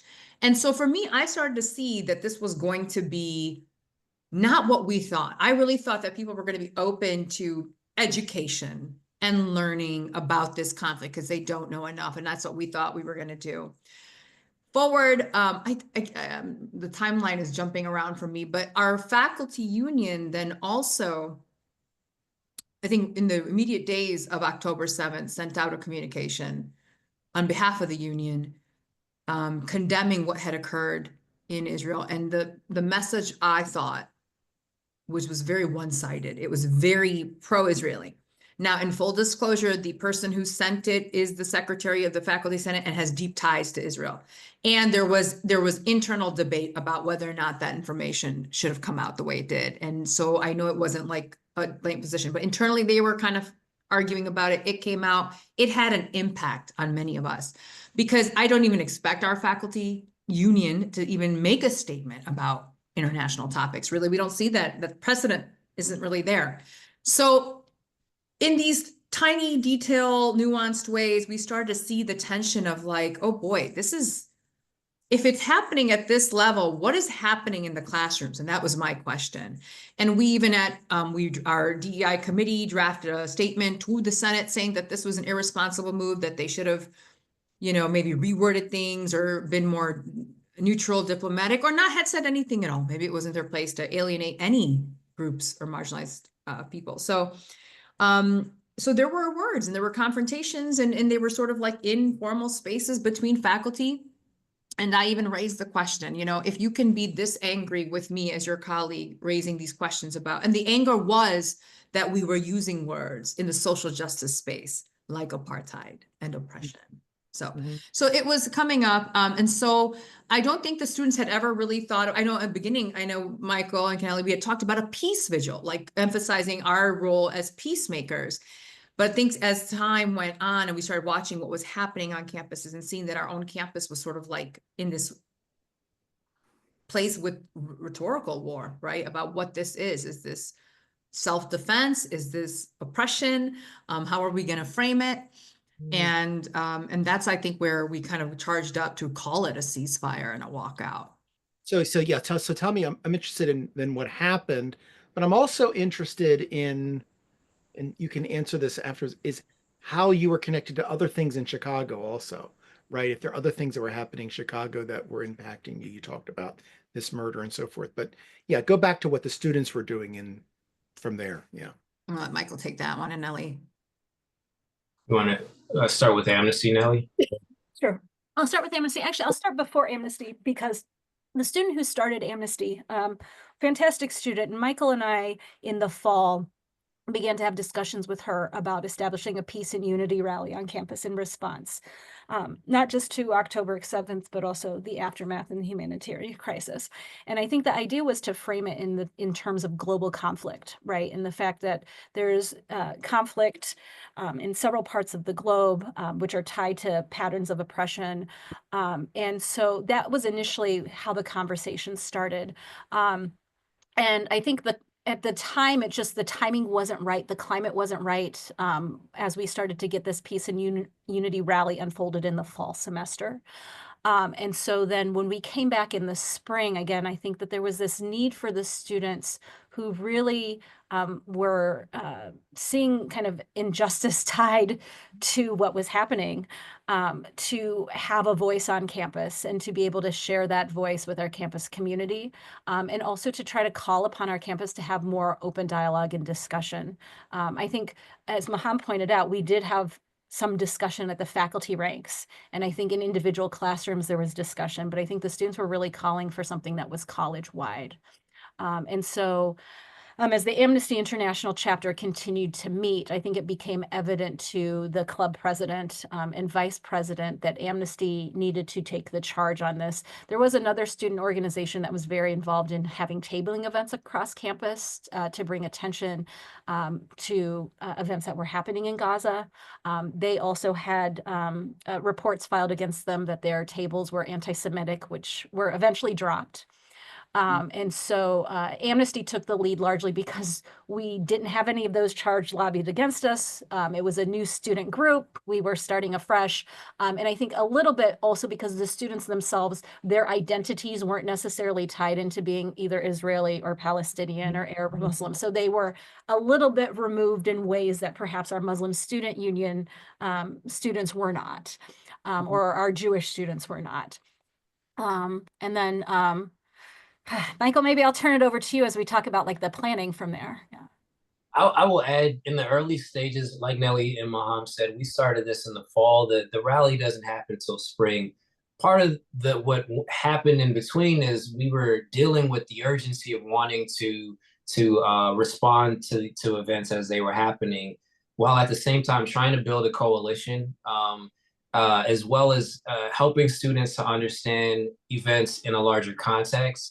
One of the things I didn't mention about being a Harper student is my first study abroad experience was as a Harper student, getting to go to Japan and specifically Hiroshima, and also growing up as a military dependent and on military bases in Germany. World War II looms large in my sort of coming of age. So I really wanted to use that experience to help students to understand the historical arc that leads to the conflict in the region, as well as the cycles of violence and the war machine that sort of gets going with World War II. So as an educator, I was really wanting students to contextualize things. The students, though, really wanted to say, okay, but we are passionate about this particular issue and what is happening right now. So there's a lot of conversation about how do we reconcile that urgency with the need to situate this in a history of larger conflicts and anti-war movements, student movements in particular. So that conversation, in addition to wanting to build a broader coalition, kind of forced things to move into the spring, take the winter break to really strategize and think about how we wanted to go about it. So that was another piece that I think was important in the early stages. But the students coalesced and something happened. I mean, what I'm trying to get to, there was, I'm going to call it, where was the manifestation of the activism from the students? Yeah, so the students, the two leaders of Amnesty, what they did, actually both in the fall and spring semesters, is they sent out emails to every single student organization on campus. And in the fall semester, it was, under the guise of a peace and unity rally. By the time we got to spring, we went to have a ceasefire rally on campus. We call upon any student groups who'd like to join us to be a part of this ceasefire rally. And the way that the ceasefire rally was organized is that there was kind of two parts to it. There was a larger, on our outside quad, there was going to be like a larger kind of typical protest where we recognize victims that had been killed in the conflict, and they'd recognize it by writing the names of the victims. But there was this part two where each participating club could have a table where they could talk about the nature of the conflict from the perspective of the club. So for example, one of the participating clubs was environmental club. So they talked about, well, what does this conflict look like in terms of the environment, and how has the environment been affected? The journalism students created a table where they spoke about journalists who had been killed in Gaza. And so it was an invitation to the other clubs and other groups to address this from the lens that, they're the most passionate about. And I think I give credit to a lot of the Amnesty students for keeping on the other students to kind of collectively build that coalition and also maintain it. The maintenance of that coalition, I think, was the largest struggle, because we would have students who would say that they were interested, and then we wouldn't hear from them for a couple of months, and then they would come back into the fray. So I think, as with any coalition, and you're dealing with several people with various ideas, I think that was the biggest challenge, was that organizing and keeping the communication constant. And I really give credit to our Amnesty students for continually communicating with students, like on a weekly basis, letting other students know what the plans were.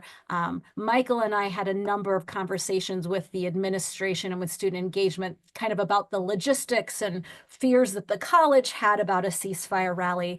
And we'd share those with the students. And again, the Amnesty students did a great job of sharing that out among all the student groups that agreed to participate. But I will say we did have some student groups whose advisors advised against the student groups participating because they viewed this as being too political as well. What were the fears that the administration had fears? Was there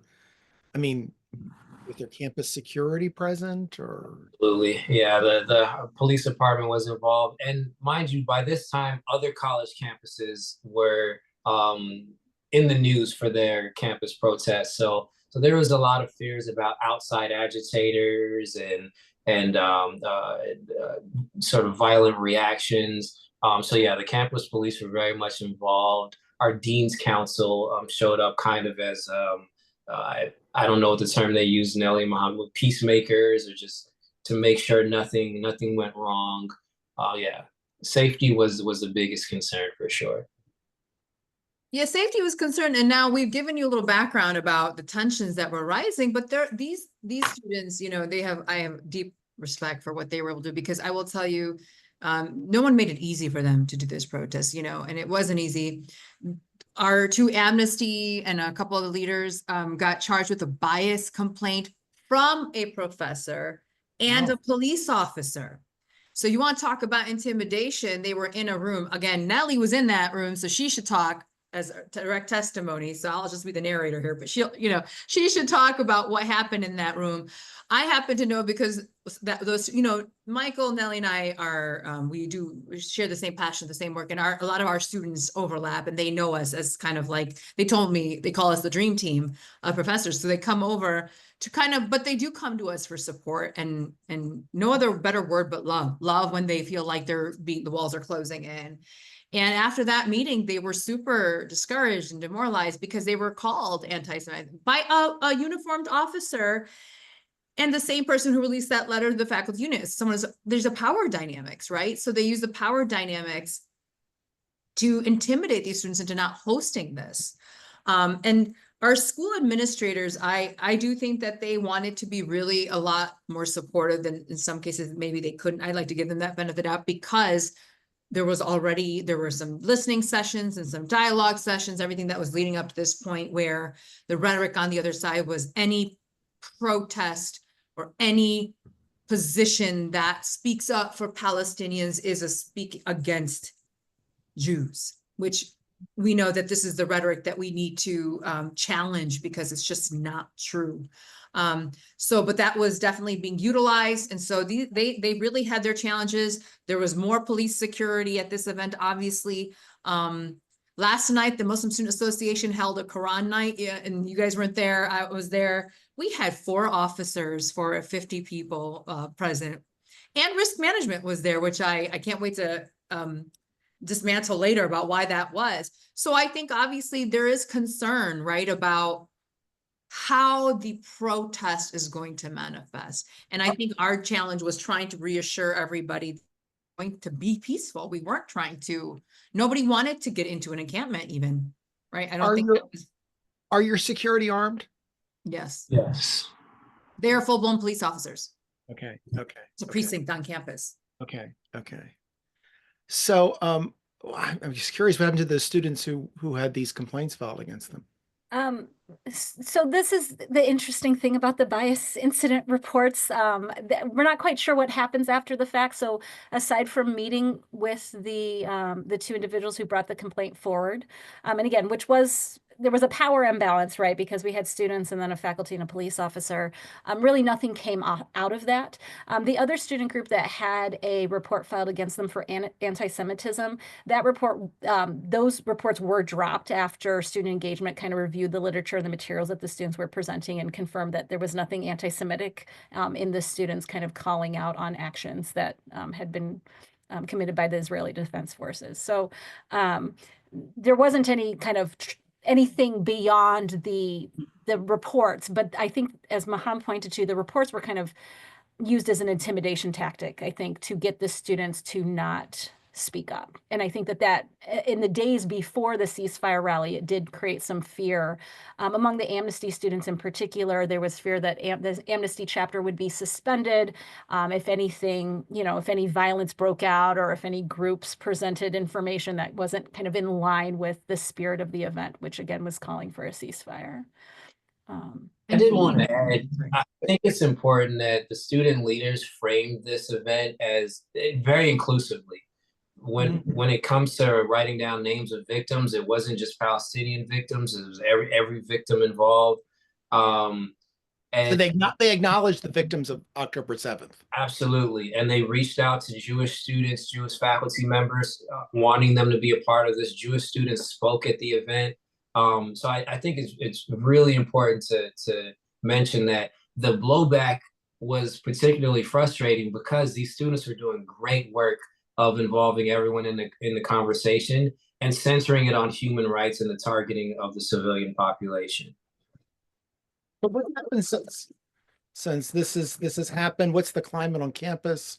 What are students doing now? I mean, obviously the Muslim students are meeting. But tell me what's been happening. And then I want to get questions. And I want to know what your takeaways are also, what you learned from all this or what you think the learning could be. And then we'll get some questions in. So one of the things that has come out of this is a Student Action Collective, and it's really got its feet right now, but we're trying to create a more consistent mechanism for doing this collaborative work. I think there were something like 10 or 11 groups and organizations involved in this. The Journalism Club and the Drone Club covered the event. So we really want to sort of bring that model forward. So there is a Student Action Collective of student leaders from different groups who are meeting regularly to advocate for each other's causes, but also to plan more collaborative events like this. So that's one of the things that's come out of this. I'd also say that Student Action Collection, again, a response we've seen across college campuses and universities across the United States, at least, is colleges developing encampment policies. And so Harper is no exception to that. An encampment policy has been proposed. And one of the things that the Student Action Collective has taken on is being present to voice their concerns with the language in that encampment policy. So that encampment policy has not been approved by the college. And I do want to say that to me, this is one of the first times that a collective group of students have come together to influence policy at the college. At community colleges, that's typically not usually the case. I think students tend to be removed from a lot of the policy making decision, either advertently or inadvertently. And I think because of the aftermath of the ceasefire rally, helping to start this coalition of students. We do now have students who are more active in, working on things like First Amendment rights on campus, and again, protecting vulnerable populations of students and collaborating on those sorts of issues. You can't educate better than having students do something like this, right? I mean, you couldn't have done this in the classroom. I mean, this is like you got students engaged. So let's open up to questions, and then I can throw in some questions too. So why don't you just open up your microphone if you've got a question or an observation, or particularly if you're at a college and things have been happening, share what you've been seeing. So anyone want to open their mics or put it in the chat? I know we've got people from other colleges, Julio, Sarah. Tom, go ahead. You want to add something, Tom? No, but Sarah, who's online from Afghanistan, has said that she has something she wants to share. She was really taken by the comments that's been communicating with me. Sarah, are you ready to turn your microphone on and make your comment?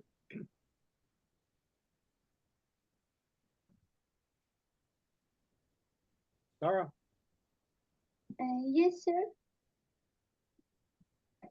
Go ahead, please. Hello, everyone. Good morning. Thanks for giving me the chance that I share my comment. And first, I want to say that in this situation, you're just helping. Really, I want to say that we appreciate that you gave us power to. We never gave up. And the other point that I want to mention is that one day I want to become like you people, that I want to be wise of girls, not just Afghan girls, but all around of the girls, that they need to stand with us, and they want to the word to hear their voice that they can do, and they have a lot of abilities. Thank you, Sarah. Thank you, Sarah. Nellie, Michael, Maham. She's from Afghanistan, so she's. I'm 1/4 Afghani. So my grandfather, I'm wearing an Afghani necklace made by Afghani women. So thank you, Sarah, and I hope Sarah, we are in a place of privilege, and we always have to remember that we have the power. But even when you're not in a place of privilege and highly restricted, it is your faith and your belief in the thing that is in the truth and the rights that will keep you going. So I want to thank you for being here today and sharing this. And I hope that you do carry out on that promise of, being even bigger and better than us, because we do walk in safety and privilege. And if you can manage to do even 1/4 of what you believe in doing and changing the world around you, you have all of my love and support and prayer with you. Just one comment, Sarah, sorry, Michael, Sarah wrote, she was in the 11th grade, and that's a very subtle comment that education in Afghanistan for women can only be talked about in the past tense. No. Michael, go ahead. Michael, you wanted to add? I was just going to co-sign everything Mom said. Mom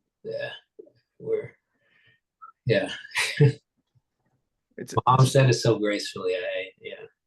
I'm holding back tears. And, when I get tired of the resistance and when I get frustrated, I know when Nellie, Michael, and I were kind of prepping for this, I talked about just my newfound understanding of the word protest and the emotions that go, because we read about protests from the past, right?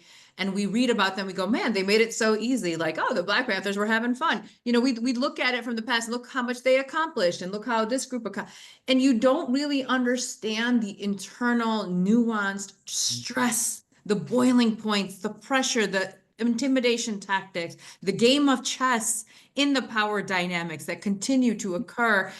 And exhaust us until we give up and surrender, right? That's very much there. And so for the first time with the new encampment policy, and we have students addressing that, but our new encampment policy is funny. The downside of being a community college is that we are watching other schools do it. So our college said yes, right? But because all the schools nationwide have this new encampment policy, our school decided preemptively they need one too, even though we haven't had any model of a violations of the sort, but they want to do that preemptively. And if you look at the language of the contract, this social contract that it seems like every place wants to build, is that just put it in writing, more in writing, the less right you have to protest. It's really taking the nature of protest out of legal bounds so that anything you do, you can be charged with something, and then therefore there's no such thing as civil protest left behind. And so I have a newfound appreciation and respect for this idea of ripping the social contract apart, right? And so why protests get to the level of frustration that they do. I never, even studying protests all my life, didn't understand and appreciate until just even these moments, these tender moments on our campus where it's like, wow, this is what they were dealing with on a bigger level. We're dealing at the small level. This is what they were dealing with.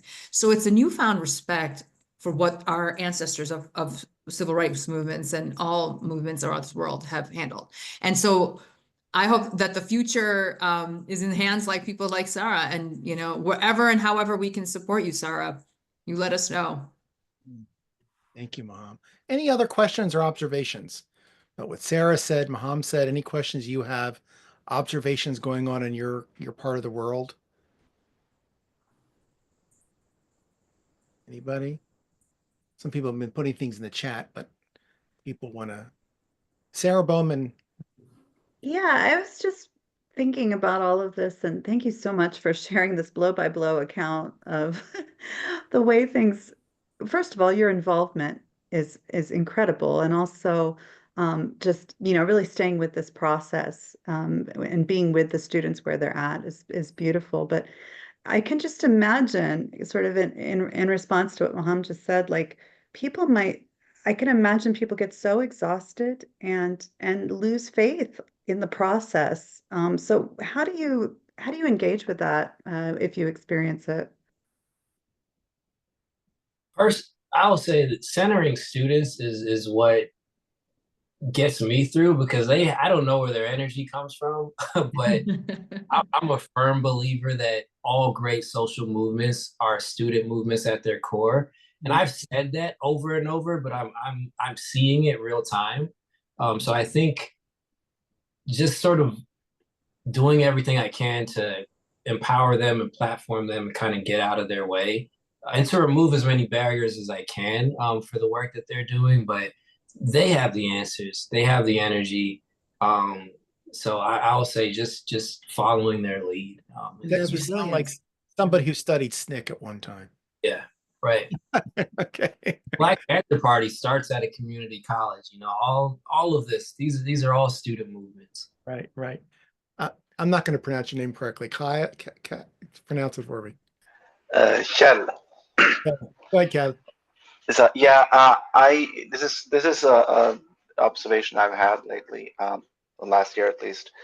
So I got engaged politically for the first time like 30 years ago when I was a teenager myself, and had all that energy that Michael was talking about. And things were bad already back then. Like the first one of the first causes I got engaged with was Palestine, and it feels different this time around. In all the horrific stuff, all the bloodshed and all the meaningless violence, it feels different because I've never experienced in the last 30 years in the US that the younger generations are actually engaging with the big issue here. Like already 30 years ago, they had weaponized the anti-Semitism argument, right? Where any sort of critique of the Zionist state of Israel was labeled as anti-Semitism. Personally, I had death threats just before engaging in conversation. And I live in Norway, or I lived in Norway back then. It's supposed to be like a safe democratic state. And so, but does it feel different to other people? it feels like something might come from this horrific situation. I'd love your thoughts on it. Yeah, go ahead. Michael, Nellie? We'll say, so when I was a student, I was also involved in kind of Palestinian movements when I was at the university level. And I agree, I do think something feels different. I think partially because of the mass and the scope of student response that we're seeing. I think, Sarah, also to answer your question too, I think there's a lot more collective action, right? So I think it's a lot of different people working together, a lot of different groups working together. I think that helps to ease some of the weariness and the tiredness that people feel when there isn't much movement or doesn't seem to be much change. But again, also at the same time, I think that that's also why this seems different. It's much more folks getting involved than I think we've seen in the past. And let me speak to the elephant in the room people want to mention. We just went through an election, and I would say in Michigan, it made a difference. When Trump wins Dearborn, right, and Harris finishes third, right, there was something going on there. Betrayal. It's a deep sense young of people, betrayal. right? Yeah, go ahead. Maham, you want to take that? Yeah. Oh, no, I just think, I kept saying this to my friends who were like, who wouldn't believe it when I said, if Harris doesn't take a definitive stance on Gaza, the DNC was here in Chicago at the Democratic National Party. I rescinded my invitation. I was invited to go and I refused because I knew that they were only going to have the parents of the hostages taken October 7th. They had no representation, acknowledgement, silence, moment of peace, anything regarding and towards Gaza. And there were protests occurring outside that they shunned out with music and boards and all of that. So when that happened, I told my friends, I said, this is going to cost her the election. And people didn't believe it. The truth is that we are you know why it feels different? To Kjell, I will say, because our generation that was dealing with Palestinian and Israeli conflict didn't have social media. We heard about it at a time where it was vague and behind the veil and elusive and far away and disconnected. And it was framed however it was given to us. And now our generation that gets to experience social media, we are in it. We see it. They can no longer hide it. So this transparency is inescapable for people, right? It's when you can stare death in the face, your feelings change about death a lot of times and human rights and injustice. And so it is different. And I knew that in Michigan and and people said, well, that's just not rational. How would Trump is no better? But there's a proverb, right? In the Muslim world, the enemy you know is better than the enemy you don't, because that was a betrayal. The civil rights movement of the Democratic Party is betraying humanity. But at least with this person, this part, we know the demons and we know, pardon for anyone who voted, but we know who we're up against. We know what the war is. But when you don't know, the hidden enemy is much more dangerous. And so people said we might as well war against with who we know who the enemy is. And so that betrayal cost her in Michigan. And as soon as that happened, because Michigan's representatives are also, it's the only city in the country, in the United States of America, where the azan plays 5 times a day, meaning it is so dense with the Muslim vote. Their representatives are Palestinian. So to have taken that lightly was naive. Yeah, I know. Party. The McDonald's in Dearborn is halal, so it's it's amazing. So if you go down Michigan, you go down Dearborn, you think, yeah, it's the Middle East of the Middle West. That's the Midwest, as we call it. We are at 2 o'clock, and I want to give everybody a break. And I really appreciate this candid conversation from Michael, Maham, and Nellie. And thank you for indulging us, I guess, to some extent, and sharing with us your experiences at Harper. I know some folks in this room are from other colleges and other spaces, and thinking about what's going on in your own spaces is really important. And, I would say supporting students at the end of the day is the mantra here, right? And what students need to have the opportunities, whether they're on one side or the other, to express in a nonviolent way how they're feeling. And that's what education is about. We often think education is what happens in the confines of the classroom. And we all know that that's a limited part of education, right? The greater education is what you take beyond that. So at least at Harper, we knew that was happening, right? And the students are going to reap the benefits of that in the future. And they're going to remember Harper, not because of a class they took, they're going to remember because of this. And that's what's going to frame their life going forward. So thank you, all three of you, for being here today and being part of this. We are now going to take another 15-minute break. I'll come back in about 10 minutes. I can hang around for another few minutes. And we're going to have Randall Amster, who's a colleague of mine at Georgetown. We'll talk about the environment. We'll talk about environment again and peace education. He'll be here. And then the last session will be Stephen Youngblood, who will talk about peace journalism. And then we'll have a last session, which we're just going to kind of a wrap-up session. So thank you all. If you want to take a break, come back in a few minutes. So thank you. And thank you, Nellie, Maham, and Michael. I think Michael left. If you want to stay on, Maham and Nellie, the rest of the afternoon, you're welcome to do it. It's the same link, right? We just come back. Same link, sync. Just take a few minutes and go get yourself a whatever, a break or whatever. I'm gonna cut out for 5 minutes myself also, and then I'll come back. And then thank you to all the people who are coming from so far away today. Thank you. So Thank you all. Thanks so much for having. Yeah, and I'll be back in a few minutes. Thank you, Michael. You're welcome to stay the rest of the afternoon. Yeah. I'm sorry. I'll stick around. Okay, I'm going to step out for 5 and then I'll be back. Just a Chicago person, I always like to say hello to my neighbors. So a great session, appreciate it. Yeah. We'll see you. I'm going to stick around too, but and thanks, Maham. Sarah's listening now. She's staying online. It's late in Afghanistan, as you know. Yeah, Sarah, tell Sarah she can get in touch via email and just whatever communication she'd like to maintain. I'm here for it. So I'll send her. I think I'll drop my email in the chat here. Great. Both personal and private, personal and professional, not private. I've been running some courses for girls. I'm a lawyer by profession, but English courses for 3 years. That's awesome. And Sarah is one of. Sarah, you can come on. It's just the three of us talking now. If you want to put your voice on, Maham is there, and so she's one of the young women in the class. So that's my personal email, and then that's my Harper College email that she can reach out to. And I'm gonna copy that and put it there now. She may have gone away too. She she came and went a couple times because you know how.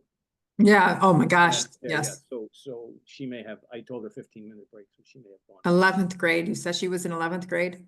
Well, that's what happens, And I have students that go from maybe age 14, to maybe 35. I don't know, sometimes older because of wherever they were at that time.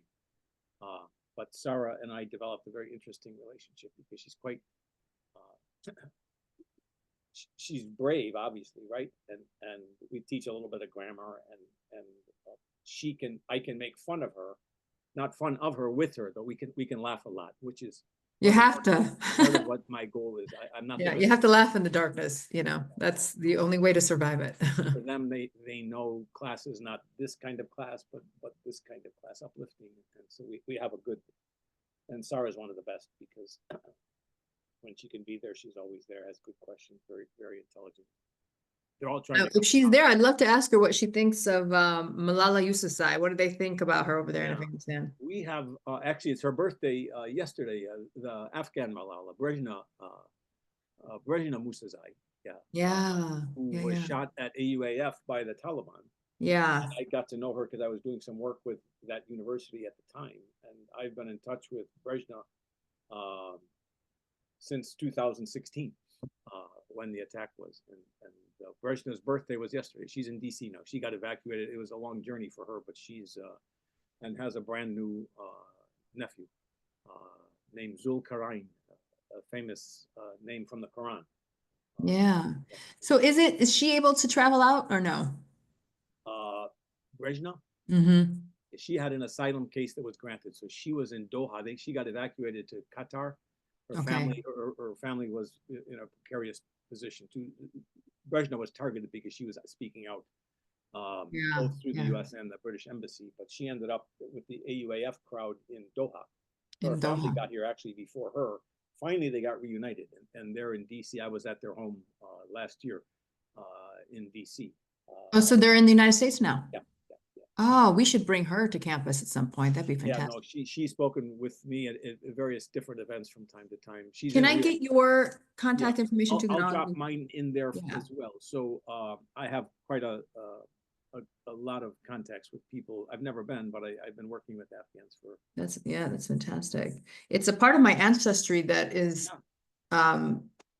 lost a little bit, and I would love, because my grandfather was born in Afghanistan and then he was orphaned. And so he was sent to his uncle who was a merchant in Pakistan. So he had to travel there and was raised there, but he was Pashtun speaking but he married my grandmother who's Kashmiri, and so the language was not taught to the kids and so it's one of it's a part of me that it's funny, when I'm around Afghan jewelry, when I'm like all of that, like I'm so drawn to it, but it's a part of me that I just don't know a whole lot of. If I walked upstairs and I showed you, I have a young Afghan girl who stays with me because she came as a high school student and then got accepted to college. She's going to graduate a semester early. She's going to graduate. She finishes her classwork in about 2 weeks. Wow. Where are you? I'm in Chicago, but she came here and got a scholarship to finish her school at Woodlands Academy at Lake Forest. Oh my God, fantastic. I'm in Northbrook. Wow. No, and Safia is trying to join us. She's at school today. She goes to the Military College of South Carolina at Citadel. Where's about in Chicago are you? I'm on north side. I'm like 3000 north. Okay. So yeah. Safia may join us. She was here last week. Yeah. She's now got a partial scholarship for a master's in diplomacy at the Institute of World Politics in D.C. And so we're trying to finish out her funding for that, get a fellowship or something. But she's going to finish a semester early, finish college in 2 weeks. And so she's quite, and if she joins us, I'll share the email with her too, because she's here a lot. She's not coming for Thanksgiving this year because, but my home is her home. All her Afghani clothes are upstairs and some kind of the jewelry like you have. Yeah. But her family got evacuated to Australia. Wow. And so they left. She lived in Pakistan for a while in Quetta. Sure. Yeah, that's fantastic. Oh yeah. So there's, but you would enjoy Brezhnev Musazai. Very. Yeah, powerful. that's what I mean, Malala, had a fantastic time and moment, place where she right time, right place, and the author, and she got a great, publicity deal out of it. I mean, to be quite frank, she's coming to Chicago Auditorium in December, and I couldn't get the tickets unless I could check. They booted real fast. They were done. I think, but I also just got an email saying there might be some available. So I would like to see her, but I think, bringing in someone else other than Malala who experienced the same thing, but didn't get the PR deal really, would be. They used to call Brezhnev the Afghan Malala. She said, I want to be the Afghan Brezhnev. Yeah, good for her. That a girl. It's an interesting story, Maham. She has polio. Wow. And so she was disabled in one leg. Wow. And so when the attack occurred, she couldn't run, right? She couldn't run fast enough. And so her story is an amazing story. So she was shot in the other leg. And so she's scheduled for some more surgery. She still has quite a bit of pain. So she ended up in a wheelchair because her polio leg was bad. And now she had a very bad injury to her good leg. And very disabling, and ended up getting the university trustee had some relationship with a hospital in Dallas, came to Dallas and got some reconstructive surgery there, and then came back again for another reconstructive surgery. And I was with her in person in those days, and then ended up graduating from AUAF in the wheelchair. Wow. And got some awards, different speaking engagements around, because she speaks quite eloquently for women's education. And the story is, we all love stories, and her story is quite, she played dead for 6 hours. Wow. I remember reading about that. Yeah. She thought if I moved, they'll shoot me again because they. Right. So I remember reading this. Yeah. Mm-hmm. Unbelievable. I think I But- would also, that is actually the strategy I would take without joke. And her phone is ringing Yeah. like crazy because her family Yeah. knows she's at school. Yeah. The girls were in the mosque. I'm going to bring everybody back. Tom and Maham, this is just. Well, we're going to continue our conversation. Yeah, please. Yeah. You're both in the same region, right? We're going to have everybody come back from break. And we're going to move to looking at kind of the connection between peace and the environment with my colleague, Randall Amster. Randall, you're here, I know. So there you are, Randall. Nice to see you again. So I put Randall's biography in the chat so you can read it. But he is teaching professor at Georgetown University, and he serves as co-director of the Joint Environmental Sustainability degree and is director of the Environmental Studies program. But I've known Randall for a long time, connected through the Peace and Justice Studies Association. This is going back 15, 20 years. And when Randall was, you were down in Arizona somewhere, right? Weren't you down there? Prescott College for a while, right? Before you moved up to Washington. So it's nice to see Randall. Randall, I'm going to make you co-host, and you will then have the ability to make the magic you need to make. It is 2:15 in Washington. We're going to go until about 3 fitting questions, and I'll be monitoring the chat. We are a small group this afternoon, but a very active group, mostly faculty, I think, or at least professionals. But we do have a group of I think we still have a group of young women from Afghanistan, Tom. Do we have any? I know it's late in Afghanistan. Yeah, just Sarah is left. Just one is left. Yeah. Okay. Okay. Randall, Randall. Sophia, who you know, she may join us after classes. She mentioned that earlier. Okay. Okay. All right. Randall, I'm turning it over to you. So welcome. All right, sounds good. Thanks, David. I appreciate it very much. And thanks everyone for making the space to zoom in with you and share a little bit about this nexus of environment, ecology, peace, and justice. As David knows, it's something I've been working on for many years, going back to the Arizona years, which in some ways set the foundation for this for me. It became clear, I think, sometimes in places where resources feel abundant, it may seem less intuitive that there's a conflict vector involved, although I would submit that abundance is as much a crisis as scarcity is in some ways, also an equivalent opportunity.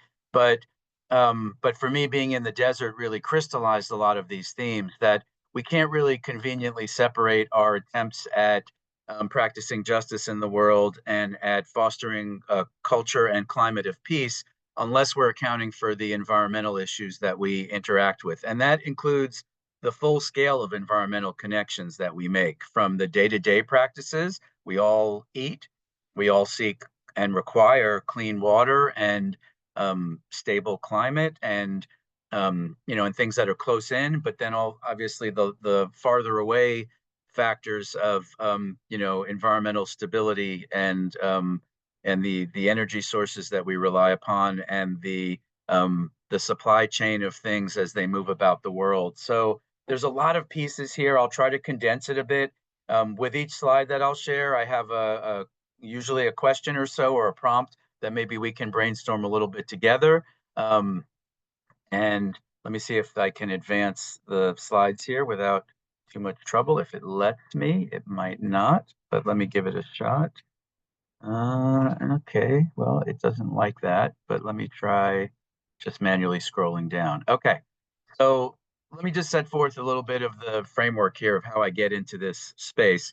As David said, I do come through the peace and justice world from a social sciences and humanities perspective, with environment and ecology as something that I've leaned into and grown into over many decades and have now begun to center in my personal and professional world. I used to feel like I was often the environment guy in the peace and justice world. And now sometimes I feel like the peace and justice guy in the environment world, if that makes sense.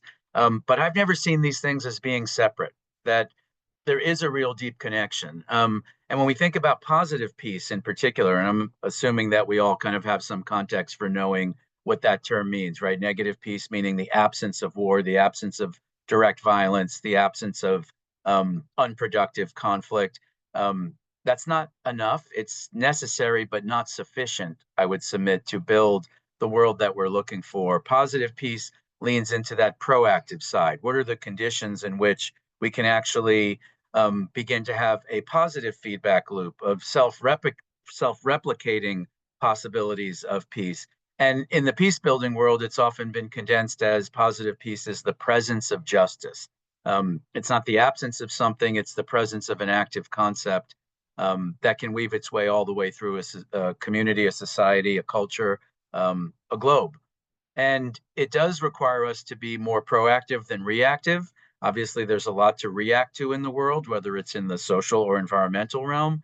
But to some extent, if we're only reacting, we're letting the conditions, the terms of engagement be set by forces outside ourselves. Now, let's be clear-minded about this. Oftentimes, we don't have a choice, right? Like there are, and that will vary depending on our positionality, on our geography, on the conditions we're confronting in our own lives. The capacity and the space to be proactive is something that needs to be agitated for, so that we're not playing catch up all the time, that we're hopefully, as we react to conditions, we're planting the seeds for them to be less severe the next time through the conflict cycle, so that over time, we're beginning to develop better tools to manage and transform challenges and conflicts in our lives.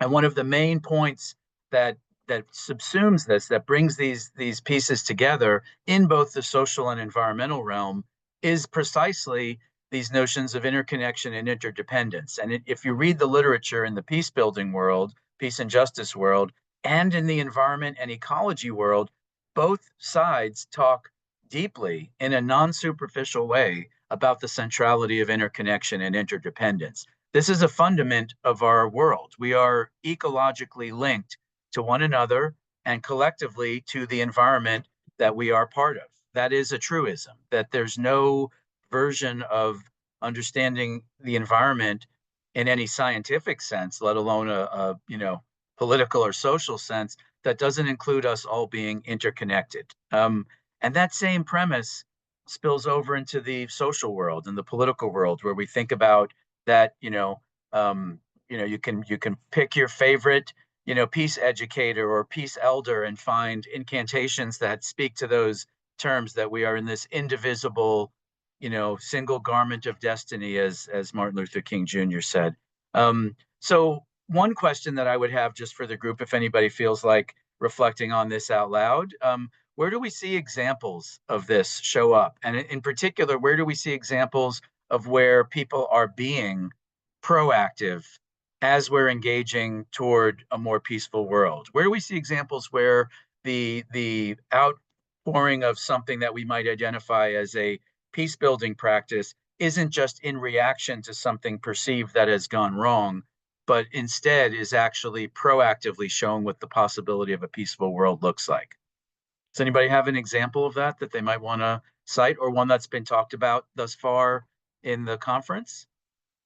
Example of proactive peace building rather than the reactive element that we often see. Just go ahead and unmute. I can't see everybody in the Zoom. Randall, I think about community gardening and communities getting together and reclaiming spaces in cities. Obviously, there's the immediate impact of that, but the sense of creating community, creating connectivity between individuals and working in a garden space. I think about that. I mean, maybe they are reacting to food deserts and things of that nature, but it's a really proactive effort to reclaim space and do something with that. I love that example. I love it so much, David, that I've got it in the presentation as we go forward. So you'll see a little bit about exactly that. But I think even beyond that, the logic of the community garden, right? And there are some amazing examples of people gardening, even in the most vulnerable situations, of gardens popping up in places where people have been displaced and they've forged temporary homes, but they still find ways to plant seeds. There's something really powerful in that, literally and metaphorically, that notion of coming together to plant seeds and to create not just a bounty of food, but what we sometimes call the other harvest. That is the harvest of one another, right? of the community that forms in those kinds of moments. You So know, that's a great, yeah. This idea of community, one of the things that I've been bringing in the elephant in the room in politics and so forth is that a lot of what I'm hearing now is going back to your community. A lot of us have engaged in kind of the big ticket items, and it might have not all worked out the way people expected. So a lot of people are saying, what can I do in my community now? And it may be a resurgence of that as a result. Absolutely. And I think as crises manifest in sharper relief, our networks and our communities, our closer in relationships are the ones that help see us through by and large. No doubt sometimes we do need dramatic interventions at scale, and pragmatically, day to day, those relationships are really what sustain us. And that actually gets me to, sort of the founding, metaphysical framework of this is this notion that we are enmeshed in this reality that is deeply relational, right? Where in these webs of interconnection from the micro to the macro scales, they sometimes seem more attenuated at the macro scales, when we think about how are we interconnected globally. But in recent years, I think the emergence of climate change as a shared challenge globally does start to make the connections more apparent. This doesn't imply, by the way, that we're all equally affected by everything that happens, but to some extent, it does show that we are relationally connected. Closer in, those kinds of relationships really do bind us to one another. They are the ways that most profound and impactful peace and justice change initiatives have succeeded. It's the brilliance of innovating new tactics for opposing injustice and showing a better world. But oftentimes it really is the solidarity and relationality among the people in those struggles that determines their success.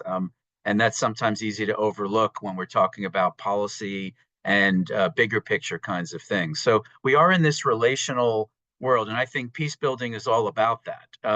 It is about the capacity of people to find, that the whole is greater than the sum of its parts, that there are qualities of resilience, that none of us has all of the pieces of the puzzle. But I would submit the converse of that is also true, that every one of us has a piece of the puzzle. And when we start to find ways to straightforwardly link that together, we can begin to function almost ecologically, because that is how ecological systems are built. They are a web where you don't always know if you pull one thread, it may seem that you've pulled something insignificant. Oh, well, that's just moss. Turns out that the moss is the keystone species of that ecosystem, that it was the one thing that was really needed to stabilize the trees, which stabilized the watershed, right? So, these threads are all important, and it is critical to think about ways to weave them together in the social and environmental sense. And the question I have on this slide is a little bigger picture question, which is, if it is true that we are all connected, and an ecological scientist would tell you that, and so would a spiritual elder in the peace movement would tell you that as well. If that's true, that we're all connected, why don't our systems often reflect that sense of interconnectedness? And that may seem like a rhetorical question, but I'm actually asking it. Like, where do you think the disconnect is between the reality of interconnection and the fact that we don't often feel that come back to us from the systems that we participate in? Where does that go haywire? Anybody have a sense of that? We could treat it like a rhetorical question and keep moving and see if the answer comes up as we go. But I'm curious if anybody has a sense of why don't generally the systems and structures that we interact with reflect that sense of, we're all in this together, and it is really important to make sure that we stay connected as we, advance forward in time. Why do we not get that as the central message? Sarah Bowman wrote in Ego and Power. Tom Valenti wrote Fear of the Other. I don't know if any of you want to expound on that a little bit. This is in the chat. I can't see the chat from Sarah, why don't you expound a little bit? Yeah. I wish I had a better answer, but I just feel like the people who end up in power are ones that are really driven by, selfish aims. And this is not generalizing. There are obviously wonderful people in positions of power that are trying to do great things, and we have to support those people. And I think that all of you here are examples of that, right? Like people who are working within the systems that you're in to try to create positive change. But I think this focus on the self, we can all really fall prey to it, and some people are really, really focused on it and personal power. And unfortunately, those people tend to amass a lot of money and have a lot of influence over the way things go. Thanks, Sarah. I mean, there's a lot in that response, and obviously we could spend the whole session unpacking the realities of that, right? That, to some extent, we've wired the accumulation of wealth and power in as the antithesis of this understanding of being in an interrelated shared world, that, we've allowed it to skew wildly. That's true both within and among societies on this planet. And, and it that defiance of creating societies that are out of sync with this baseline understanding could be one of those factors that, if we were thinking at scale what we need to sort of bring back into alignment, this may be one of those things. And just to kind of keep it moving and add some other folks who have thought about this, like great scholar activists like Vandana Shiva has spent a lot of time thinking through this lens, that there is a sense that we've absented ourselves from these fundamental tenets that define organic systems, that we've sort of declared ourselves immune from those laws of nature and the baseline reality of being interconnected. And sometimes that manifests as if we are waging a kind of war against the planet itself. That yes, there's human conflict, absolutely, and we see many signs of that. And there's also a human environment interface here that shows the same kind of conflictual mindset, where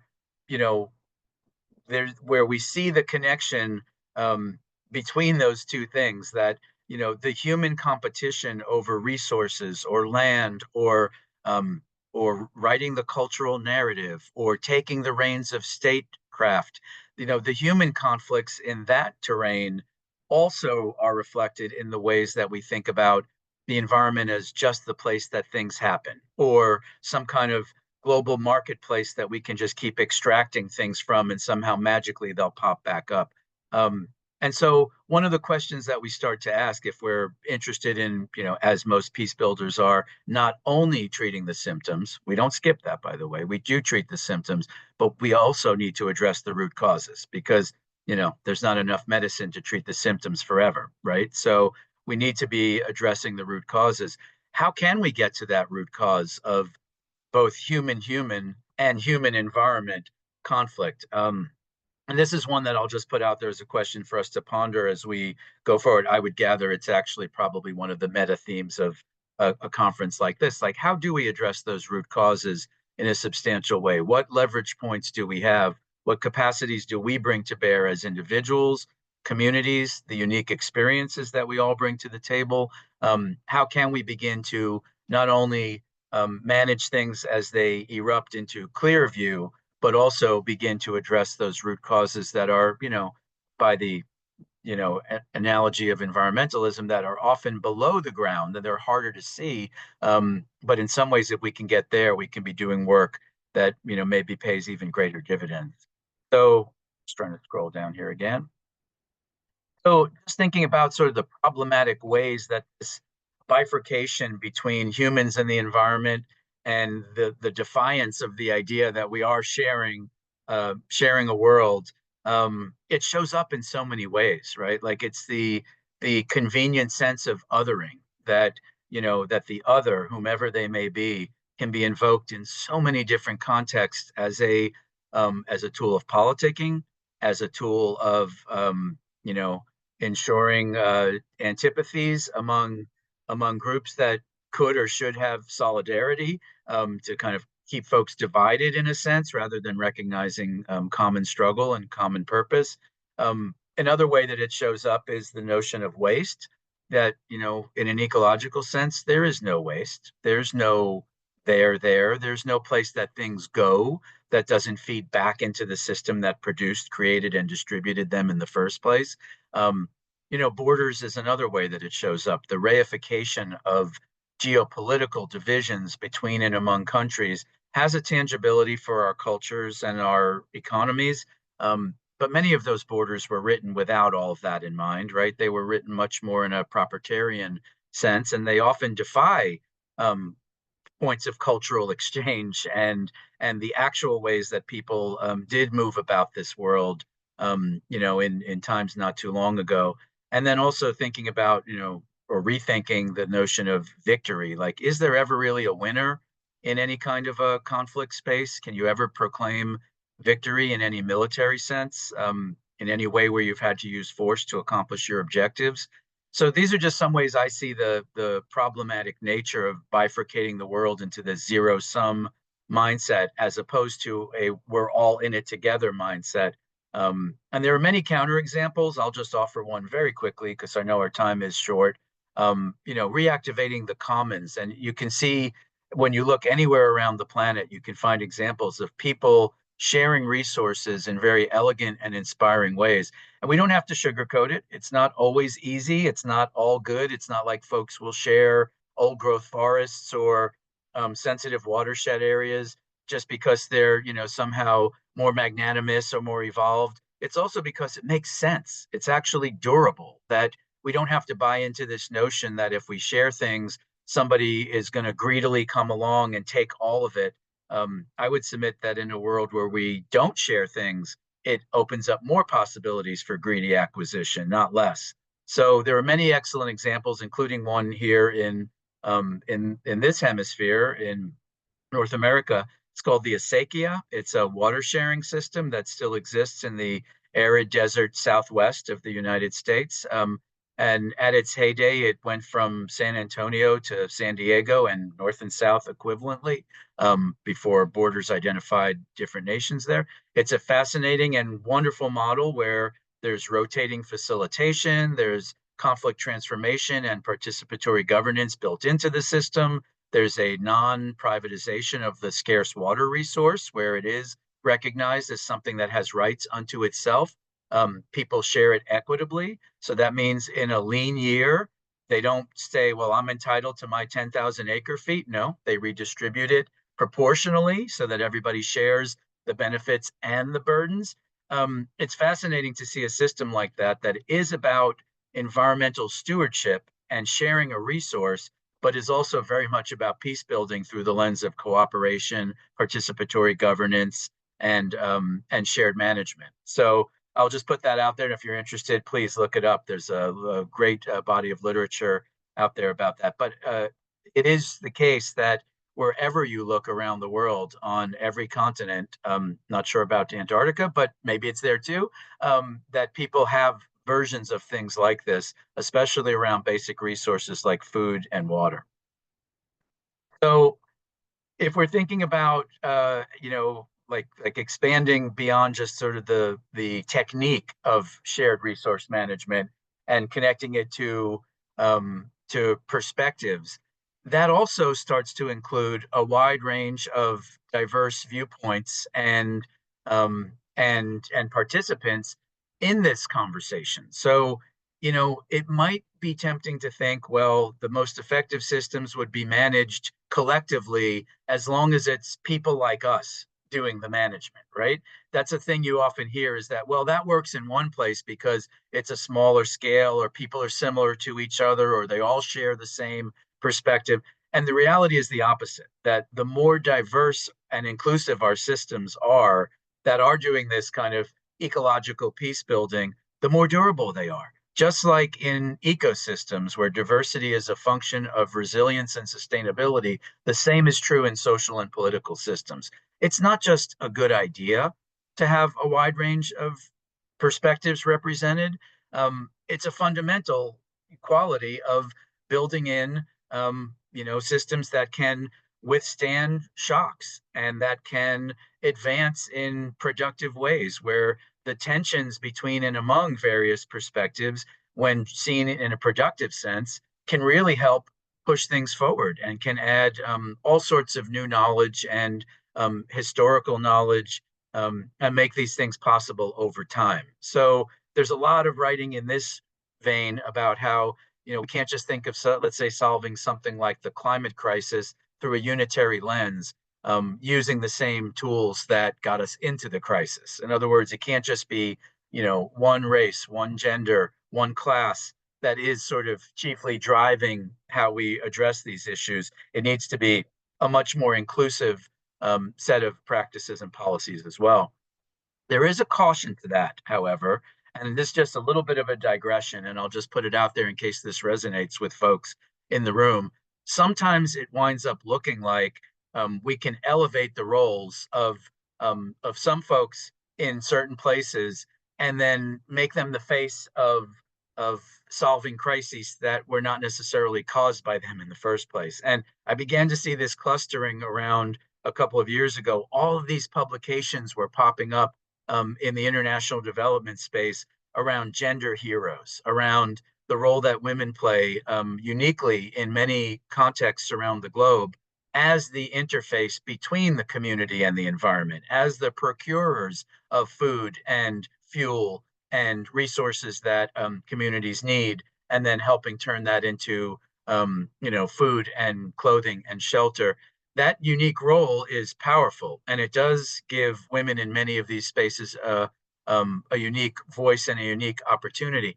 But it seemed like there was this scaling up internationally to just, skip all of the backstory there and then hold women up as what were sometimes being called sustainability saviors. And that felt a little bit off the point in terms of, of taking those experiences and then suggesting that in and of themselves, they would be able to then shoulder the burden of, being these inspiring figures that can help the world solve climate change, without really doing the harder work of asking how it got to be that way in the first place, how those disparate burdens were delivered and turned into ways of life. And also, and I won't go too deep into some of these pieces because they're, there's a lot there, but they'll take us in a slightly different direction. But it also begins to run up against some of the fundamental principles of environmental justice, which recognizes that oftentimes it's those who contribute least to environmental problems who are impacted the most severely by their effects. So that's an ethical problem, right? If you contribute the least to a problem, you would expect that perhaps you're not going to, bear the effects of it. But in fact, we often see it to be exactly that pattern repeating itself over and over again along factors of race, class, gender, and other variables as well. At the bottom of the slide, you can see the corollary proposition that perhaps then it shouldn't fall on those who have been disparately impacted to be the ones that we look at as being responsible for fixing them, either as inspirations to help fix them or as those who possess the knowledge or skills. So this dynamic plays out in lots of contexts. So you'll see it, for instance, where there's a toxic facility that's housed in, and I'll give a couple of examples of this. I'll skip to the toxic materials slide. You'll see this where a toxic facility is located in a community, and this is a pattern that repeats itself over and over again. Generally speaking, waste will try to follow the path of least resistance, and it's often perceived that poorer communities, and in particular communities of color, are somehow less politically empowered, and then they will not be able to push these things out of their neighborhood. And it will wind up where the toxic facility, the factory, the refinery, the waste management plant will somehow, just by sheer luck, will wind up in these communities over and over and over again. Sometimes to the point where they're even called in the vernacular sacrifice zones, places where it's seen as, well, like these things have to go somewhere in an industrial society, so let's just put them there again and again. And oftentimes it's precisely people in those communities who mount the most inspiring community-based on-the-ground efforts to address those structural inequalities, where their forms of organizing and advocacy, citizen science, They really are truly inspiring, but it shouldn't fall to them to have to fight that battle. And then also, by the way, to lead all the rest of us into a cleaner, non-toxic, more environmentally sustainable world. That's too much to ask. And I would submit it's also, exacerbating an already unethical lens of distributing benefits and burdens by then expecting those who have borne those burdens to stand up and be the inspiring peacemakers and sustainability advocates that can turn the world around for the rest of us. We all have work to do. It's sometimes said when people from faraway places want to come help others, sometimes folks there will say the best way you can help is to do this work deeply in your communities, wherever you happen to be. And that would go back to our basic point here, that in an interconnected world, positive work in any part of that connected system can have benefits in any part of that system. One other example David mentioned when we talked briefly about community gardens is food deserts, another place where, the lack of an ecology of positive peace shows up. This is where neighborhoods and communities get emptied out of having any kind of access to healthy and affordable food and resources. And they're not subtle. If you've been in one or you are in one, you know what this looks like. It's, the only place to buy groceries is the corner gas station food mart. And it turns out that actually things are more expensive in poorer neighborhoods. There was an article in The Atlantic a couple of years ago called "It's Expensive to Be Poor." Martin Luther King Jr. reflected on this as well, that poverty often means paying more for less. Turns out that injustice is actually really expensive. It's if we're just thinking through the lens of economic sustainability, it is much more advantageous to provide resources for people to participate fully in their communities and their world than it is to try to pay on the back end for fixing those problems. So we don't seem to learn this lesson. It's another moment where the reactive nature, we've got a problem, well, let's, throw money at it, but not address the root causes, tends to cost more, both in the short and long term. Being proactive about justice, asserting positive peace isn't just a feel-good idea. It's actually, not only environmentally more sustainable, but it's also, in terms of political economy, less expensive and more efficacious. So just a couple more examples here, and then I'd just like to open it up to you all for connection points you're seeing and examples you've got of this in your own webs and communities. Here's one that I really like a lot, that I know about as a volunteer and participant. It's a 6-acre farm in Columbia, Maryland, which is not that far outside of the DC area where I'm based here. It originally was a stop on the Underground Railroad where people fleeing slavery were able to move northward. And the history of it is really important. The farm is called Freetown Farm, where the folks in that space were able to buy this 6 acres, pretty much the last functioning farm in a rapidly suburbanizing area. And they built this nexus of educational and restorative and regenerative farming practices that are also about restoring and regenerating communities as well. There's a beautiful video that the Today Show, strangely enough, got it right. And they did this 4-minute video highlighting the farm. I won't have time to show it, but if you're interested, look up the Community Ecology Institute. I have the website right there, and the farm is called Freetown Farm. It's a really lovely example of something that could be seen as reactive or crisis management, right? Like protecting that last sliver of open space in a rapidly developing area, but it turns it into this proactive space where communities and people and nature come together, and you start to see the power of rowing in the same direction. If we can declare ourselves, in a cooperative relationship with one another, and then collectively in a cooperative relationship with the environment that we share, you can start to see the magic that blooms literally from doing that. This is an example that I find very inspiring in terms of integrating positive peace.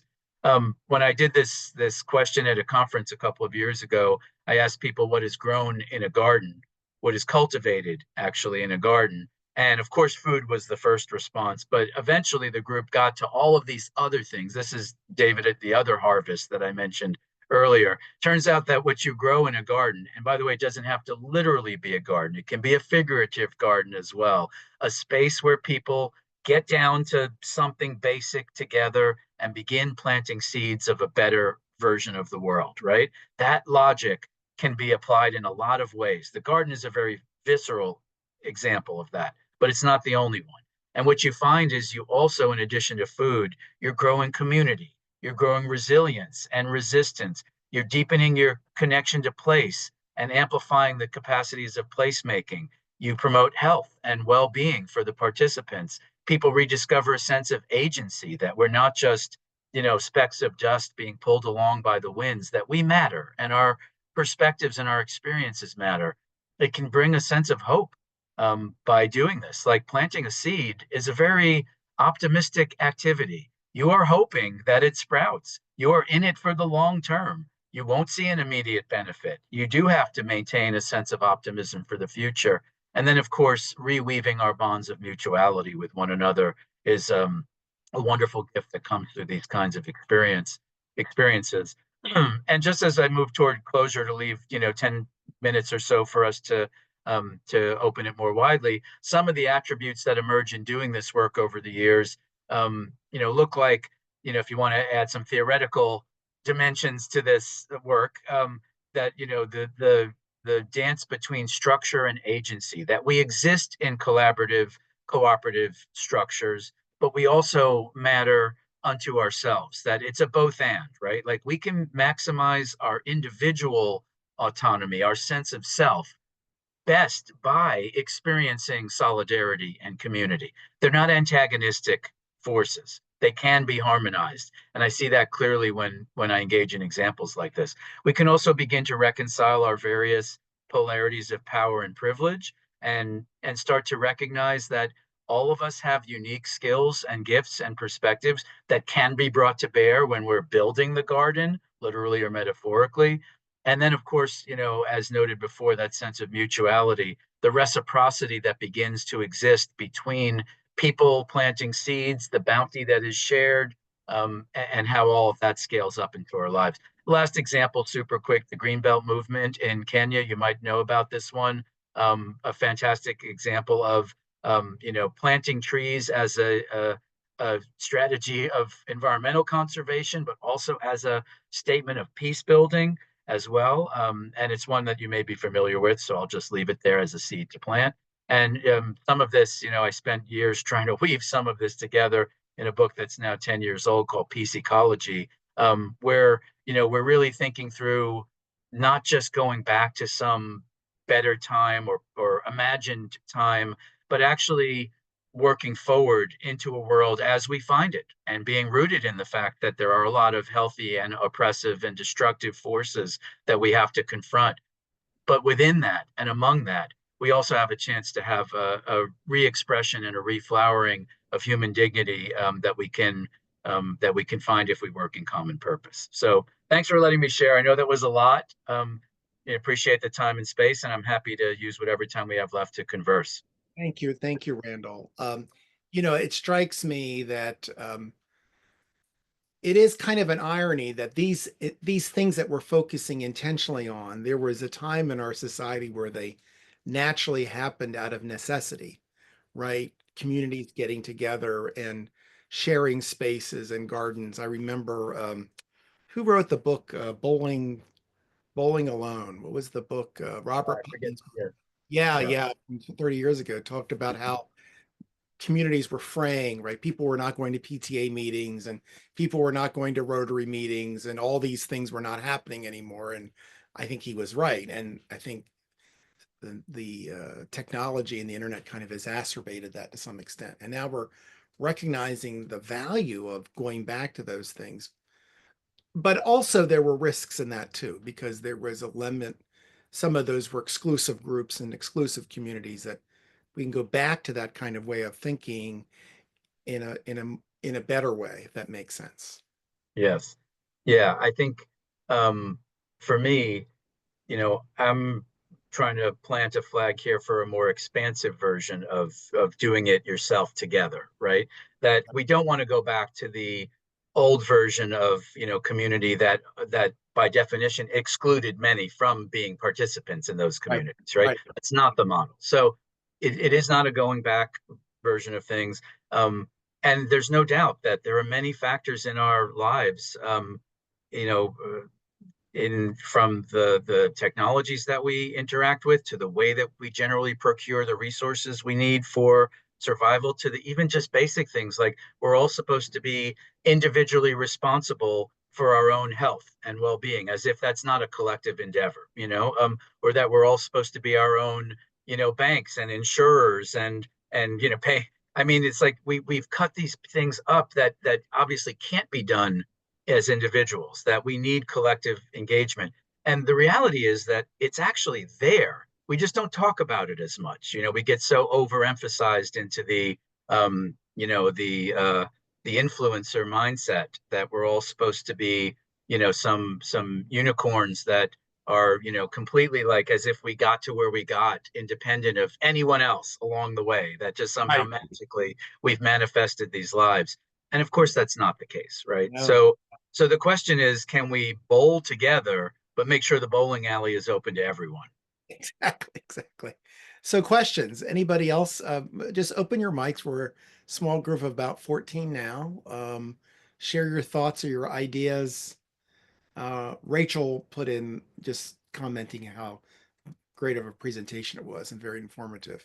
Anybody else have thoughts? Maybe things you're seeing in your own community.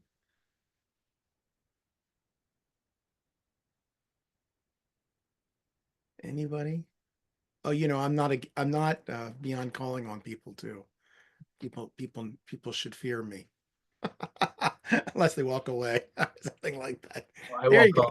But I can't call on you when you walk away from your desk, right? I won't call on anyone, but I will ask the question maybe in a slightly different way, which is, where does the environment show up in your work? Like that's a piece that, you know, just coming in saying like, let's talk about the ecology of peace. You know, is like I've made the case that those things are always already connected, but that may not always be intuitive. Like no doubt that the human space of peace and conflict is massive. But where does the environment and, you know, and issues around that show up in your work? Well, in terms of the work, this is Stephen Youngblood speaking Hey, from Stephen, great to see you. I'm next on the agenda. So in terms of journalism and peace journalism, I think the intersection is obvious, right? That these scarce resources are drivers of conflict. That conflict, as you point, that negative environmental impacts, as you point out, disproportionately affect the marginalized. And it's those voices that a peace journalist will want to amplify. So I'll be talking about that a little bit in about 5 minutes or so. That's great. That's a great example. I would say it is a fascinating thing that conflict, you know, over scarce resources is certainly seems kind of logical, right? Like that when there's less of things to go around and there's more people desiring those things, you can see the seeds of conflict there. Interestingly, in the environmental peace building literature, sometimes it's actually scarcity that initiates more proactive peace building efforts, because there suddenly is a recognition that there's a fragile or shared resource that wait, if we fight about this, none of us will have it. So it is a strange phenomenon. On the other hand, abundance can promote conflict because there's a honeypot there, right? There's a lot to compete for, and you'll often see actors trying to you know, elite capture of abundant resources. So it is a very fascinating dynamic, really right? Interesting. Yeah, I met a group of Indian and Pakistani journalists last night, and they said something I hadn't really thought of. They see the environmental crisis in South Asia as a wedge, I'll say wedge, as a wedge to get the governments of India and Pakistan to have more substantive discussions, not just about the environment, but across a range of issues. Exactly. And just as a quick other thought on that, sometimes in conflict spaces, especially hot conflict spaces, the only form of engagement that remains open because it's seen as low politics is environmental negotiation, right? So sometimes even warring parties will still share the river that binds them together along their border somehow, because environmental engagement sometimes, it has sometimes, not always, but existed a little bit outside of what's usually taken as more important, issues of political economy in the room. So that can then be a basis for establishing communication in spaces where it sometimes is very hard to maintain, and you can build out from there toward greater peace building efforts. Yeah. Any other thoughts, ideas? Thanks, Stephen. Look forward to your talk in a little bit. Anybody else seeing anything going on in their own space, maybe in their own work, that looks at that space?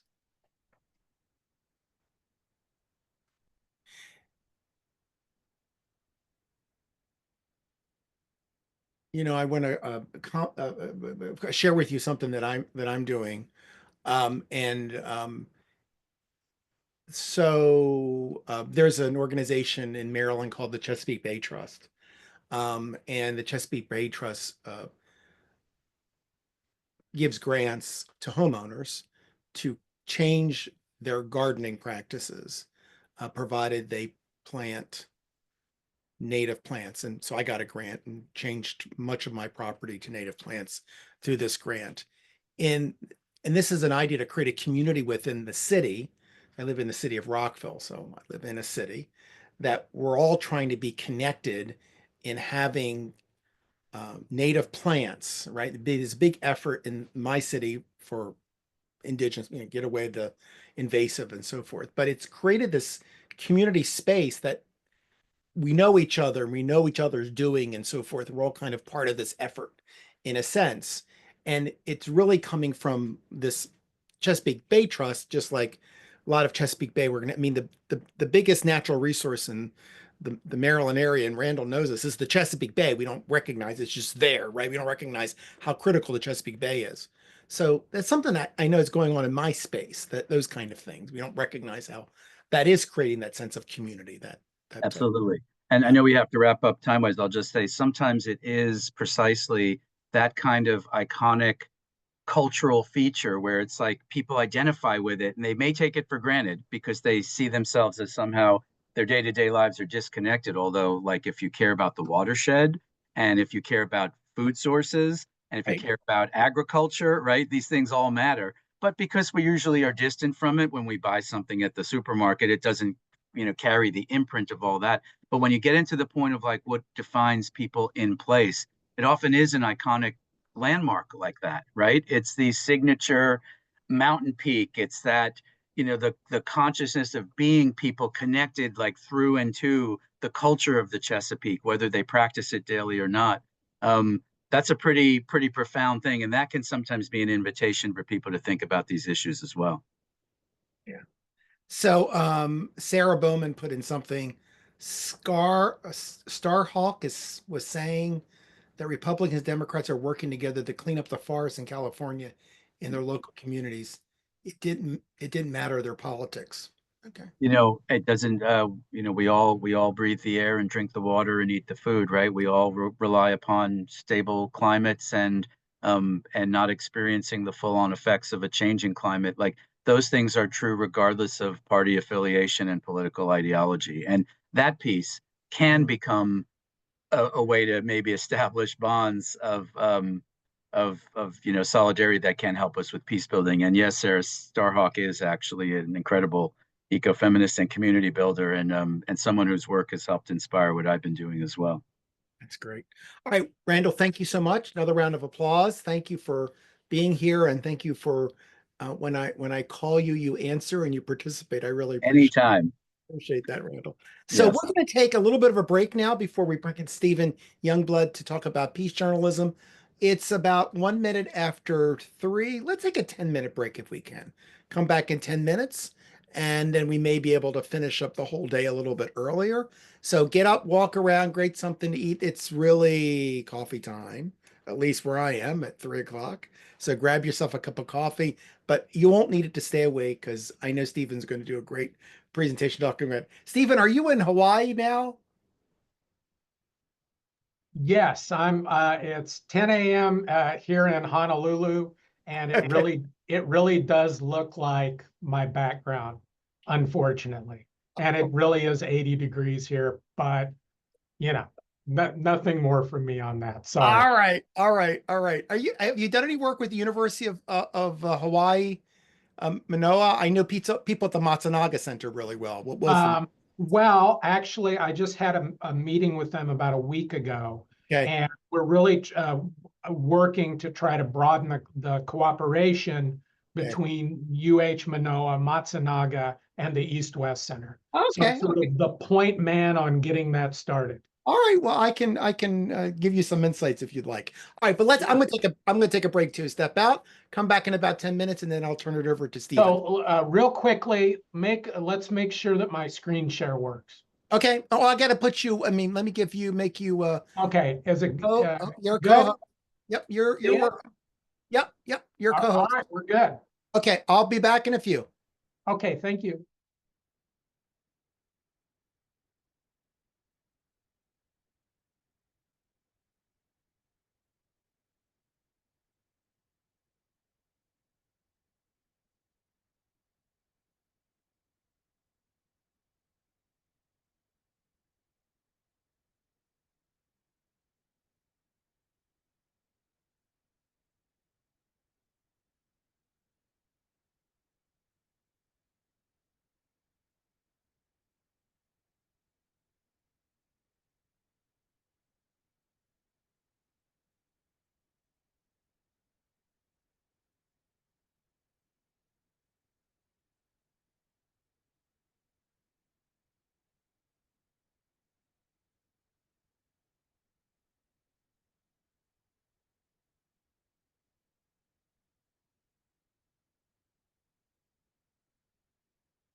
Hey, Stephen, how are you?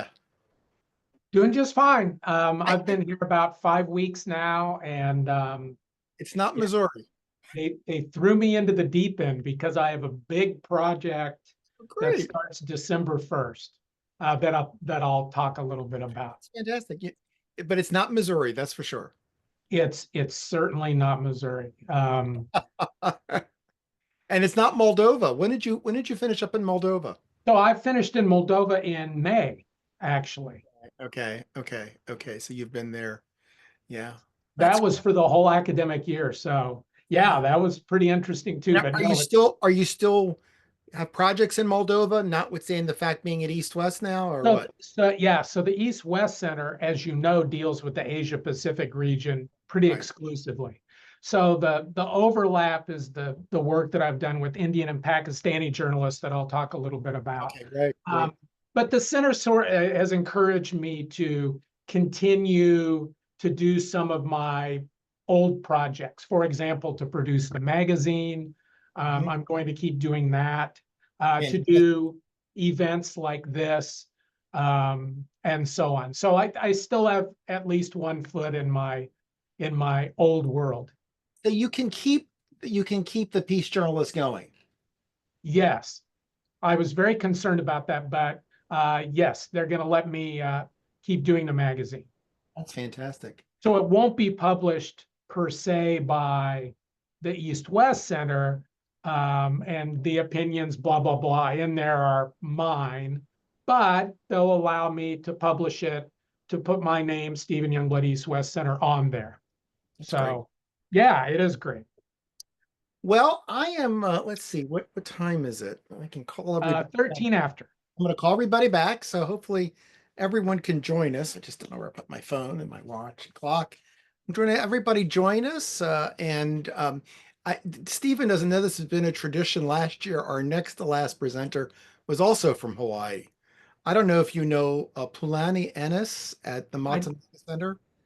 I know the Matsunaga Center, but I do not know this person. Pulani Ennis talked about Lahaina and the fire and the effects on Maui, and we'll say the conflict that took place afterwards, and the efforts of building peace and in Maui. And I've been to the Frontier Hotel right before the pandemic. My wife and I went to Lahaina and stayed in that hotel. So she was posting at 10 o'clock in the morning, and she's here at 3 o'clock talking about what was going on there. And so we tend to end our Friday program with Hawaii. And so I want to welcome Stephen here. I've known Stephen Youngblood since Park University, and when the Greater Kansas City Peacebuilding Conference. That's right. When Johnson County Community College and Park University, and I don't know if Johnson County is even in that anymore. It may have been something that kind of passed. I know. And unfortunately, the conference has sort of passed with the passing of the former director of international ed at JCCC, as well as my passing on from Park. Yeah, that's too bad. But because I think he had gotten a grant, or you gotten a grant from the U.S. Institute of Peace to start that and to get that going. And I was the keynote speaker one year. And so just to give you back, Johnson County Community College is in Kansas, in eastern Kansas, and they had a collaboration with Park University, which is in western Missouri, right, to run this peace-building conference that went over several days, of which I think one day was at Johnson County, one day was at Park, and so forth, over several days. And they did that for several years. And it was really a fantastic thing that brought students and worked both at the community college and four-year level and showcased the work that Stephen is doing. I know Stephen now, after that, I kept following him, and I'm always promoting the Peace Journalist. He knows that. I think it's a great publication. I don't know if, hopefully I've sent some writers his way. He then got his third Fulbright in Moldova. I think he had a Fulbright Moldova before, and somewhere else too. I don't remember where it was. Azerbaijan. He went then to Moldova, left Park University, now is at the East-West Institute, which is in, I guess it's in Honolulu. I assume it's in Honolulu. So he is here, talk about his work in peace journalism, which I think is so important to young students, to all of us. Journalism is a thing that, well, we need to spend more time on. At times, we kind of take it for granted, and it's changing in many ways. So I'm just going to turn it over to Stephen. We're going to go about 45 minutes, close out about 4 o'clock our time, take a few questions. And then we have another session after that, everyone, which is just going to be a conversation with all of us after that. So Stephen, I turn it over to you. Thank you for being here. Early in the morning where you are, late in the afternoon where we are. It's always a pleasure. Aloha, greetings from Honolulu. My bio is posted in the chat, so I won't bore you by reading it. I will tell you, David mentioned that I'm now at the East-West Center, where I am a journalism program coordinator. So you're probably asking, what is the East-West Center? So the East-West Center is a nonpartisan, nonprofit, international educational institution that focuses on issues and relations in the Asia-Pacific region. So our goal is to promote better relations and understanding among the peoples in the region. And we do this by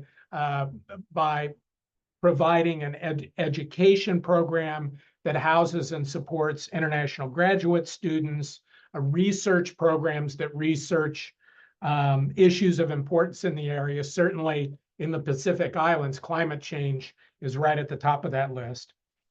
We have a professional development program that works on leadership and other exchanges. And then I work with a journalism program that does things like the Korea-US Journalist Exchange, cross-border reporting, which I'll talk about in a minute, and something called the Jefferson Fellowship. So in a couple of weeks, 12 journalists from the region will come to Honolulu for a week. Then we will all go to Manila for a week, and then Taipei for a week on a study and reporting tour. So that's what I've been busy with during my first 5 weeks at the East-West Center. So today's subject is peace journalism, something I know a little bit about through my work with the Center for Global Peace Journalism, through my publishing of The Peace Journalist magazine. And I'm also the author of the university textbook, Peace Journalism, Principles and Practices. So today we're going to give you just a real quick overview, characteristics.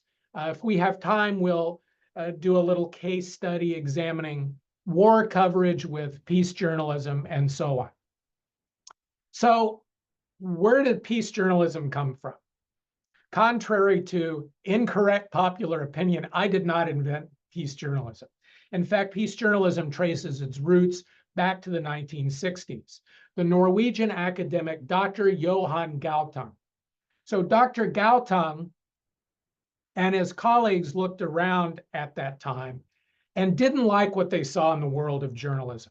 They saw journalism that was for and by elites, journalism that ignored,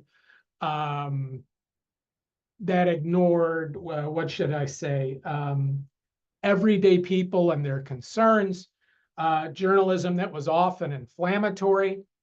And they thought there has to be a better way. And the better way that they devised is peace journalism. So many of the same problems that Dr. Galtung and his colleagues saw in the 1960s are still present today. So I think that's why a discussion and study of peace journalism is so vitally important. So by definition, what is peace journalism? The researchers Jake Lynch and Annabelle McGoldrick, who are, if Dr. Galtung is the grandfather of peace journalism, they're the mother and father, say that peace journalism is when reporters and editors make choices that create opportunities for society to consider nonviolent responses to conflict. So I took these definitions and adapted them a bit. So peace journalism, by the definition used by the Center for Global Peace Journalism, is when editors and reporters make choices that improve the prospects for peace. These choices include how we frame stories and the words that we use. And the idea is to create an atmosphere that's conducive to peace and supportive of peacemakers without compromising the principles of good traditional journalism. It's equally important, I think, to know what peace journalism isn't. So peace journalism is not open advocacy for peace. We are not saying there must be peace, but we are reporting about peace. We are giving peace builders a platform proportionate to the platform that's given to warmongers and those who prefer militaristic solutions. So peace journalism is not open advocacy for peace. Peace journalism is not good news reporting. So if something bad happens, if, God forbid, a bomb goes off, we have to report that, right? So the question isn't, do we report it? The question of peace journalism, journalists ask, is how do we report it?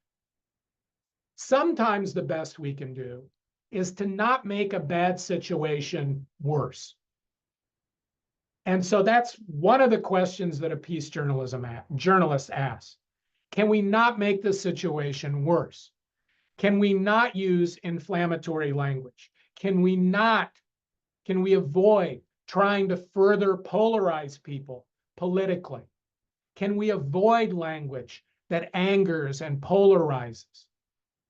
Can we give peace builders that proportionate voice? So that's a really quick definition of peace journalism. I think to understand this well, that what we can do is to look at some characteristics of peace journalism. So peace journalism, first of all, is proactive, looking for solutions, discussing solutions without advocating any one solution. So there's a big movement now towards solutions journalism, and peace journalists applaud this. Dr. Galtung was talking about putting solutions in journalism in the 1960s, decades before this solutions journalism movement occurred. So certainly being proactive, looking at the causes of conflict and looking at solutions is something that peace journalists want to do. Peace journalism rejects traditional models of us versus them. Think about how media do this, not just geopolitically, US versus Russia, North versus South, but they do this between groups too, Black versus white, rich versus poor, Trump supporters versus Democrats, and so on and so forth. Okay, many of the places I've worked around the world, this us versus them can be by linguistic group. So in Cameroon, the us is English speakers and the them are Francophones, right? So I've been working for the last, I don't know, about 6 years or so on a project that seeks to bridge the us versus them gap. And that bridge, or this project, is called cross-border reporting. So since 2008, what the East-West Center has done is they've gotten together journalists from India and Pakistan. We've held training sessions on Zoom, and then we've met in Kathmandu, Nepal. And in Nepal, what we've done is we have formed reporting teams with the journalists, one Indian and one Pakistani, who are reporting on stories of mutual concern.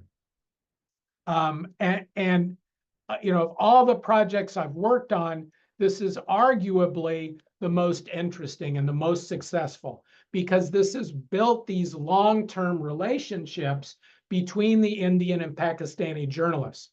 The project concluded last January. I just met these journalists yesterday to talk about how they're continuing their conversations, and they certainly are. So this is just a really quick, we'll look at this 3 or 4 minutes, a really quick video that talks about this bridge building project that's sponsored by the East-West Center.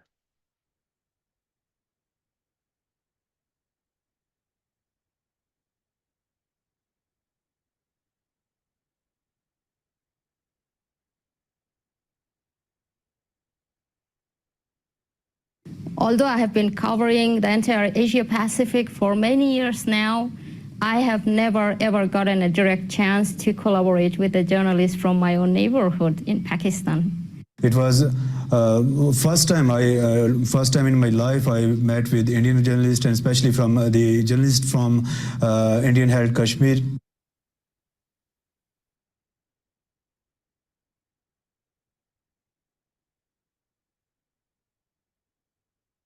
We realized that there are so many similarities between Pakistan and India than differences. The idea to do cross-border journalism gave a whole new perspective to our journalism practice. I think it was a very enriching experience, especially because we got to meet journalists from across the border. We have very similar interests, we're covering similar stories, and of course our cultures and the people we write for have the same issues. Hunger, poverty, very poor human index development ratios. Climate change needs a lot of collaborating reporting like this. And it's not at a superficial level anymore. We're not talking about, oh, we share a common culture, common history, common food. We're talking about, okay, how is it that journalists from across the border, fight for their own freedoms? We find new opportunities and avenues to make the people of the both countries prosperous and developed. Professionally and personally, it's been an entertaining,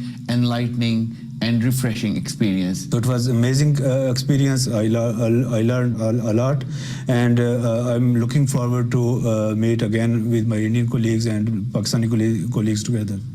I never thought that we would have anything in common to report on. But here we are collaborating on a story on air pollution, and I'm very excited about that. I'm especially encouraged to see what I believe will be the sustainability of this project. I believe that not only will these journalists be working together on their current projects, but I believe that they'll be collaborating well into the future. I have been motivated through this workshop, and I will continue struggling, reporting the real public issues of my region. Okay, so this gives you a flavor for this. You're probably confused about my role. So I was one of the instructors on the project from 2008 until earlier this year. And then the East-West Center has hired me full-time. And I think part of the reason for that is that they're interested in continuing the cross-border project. So peace journalism then rejects these us versus them models and instead seeks to build bridges. Peace journalism rejects propaganda, regardless of the source. Peace journalism illuminates and embraces complexity. So much traditional journalism tends to oversimplify and so on, and peace journalism instead looks for those gray areas, looks for that complexity. Peace journalism gives a voice to the voiceless, the marginalized people in our communities. So wherever I've taught peace journalism, there are those who are ignored or marginalized by local media. For example, you heard David mention that I just finished a Fulbright in Moldova. So in Moldova and throughout much of Eastern Europe, the most marginalized population are Roma people. And so some of the workshops that I did in Moldova and Romania were concentrated on what can journalists do to amplify the voices of Roma communities. A really good example of this voice of the voiceless is a project that's done by my colleagues at a university in Montreal. And what they've done is they've taken their students to the Arctic regions, due north of Montreal, above the Arctic Circle. And what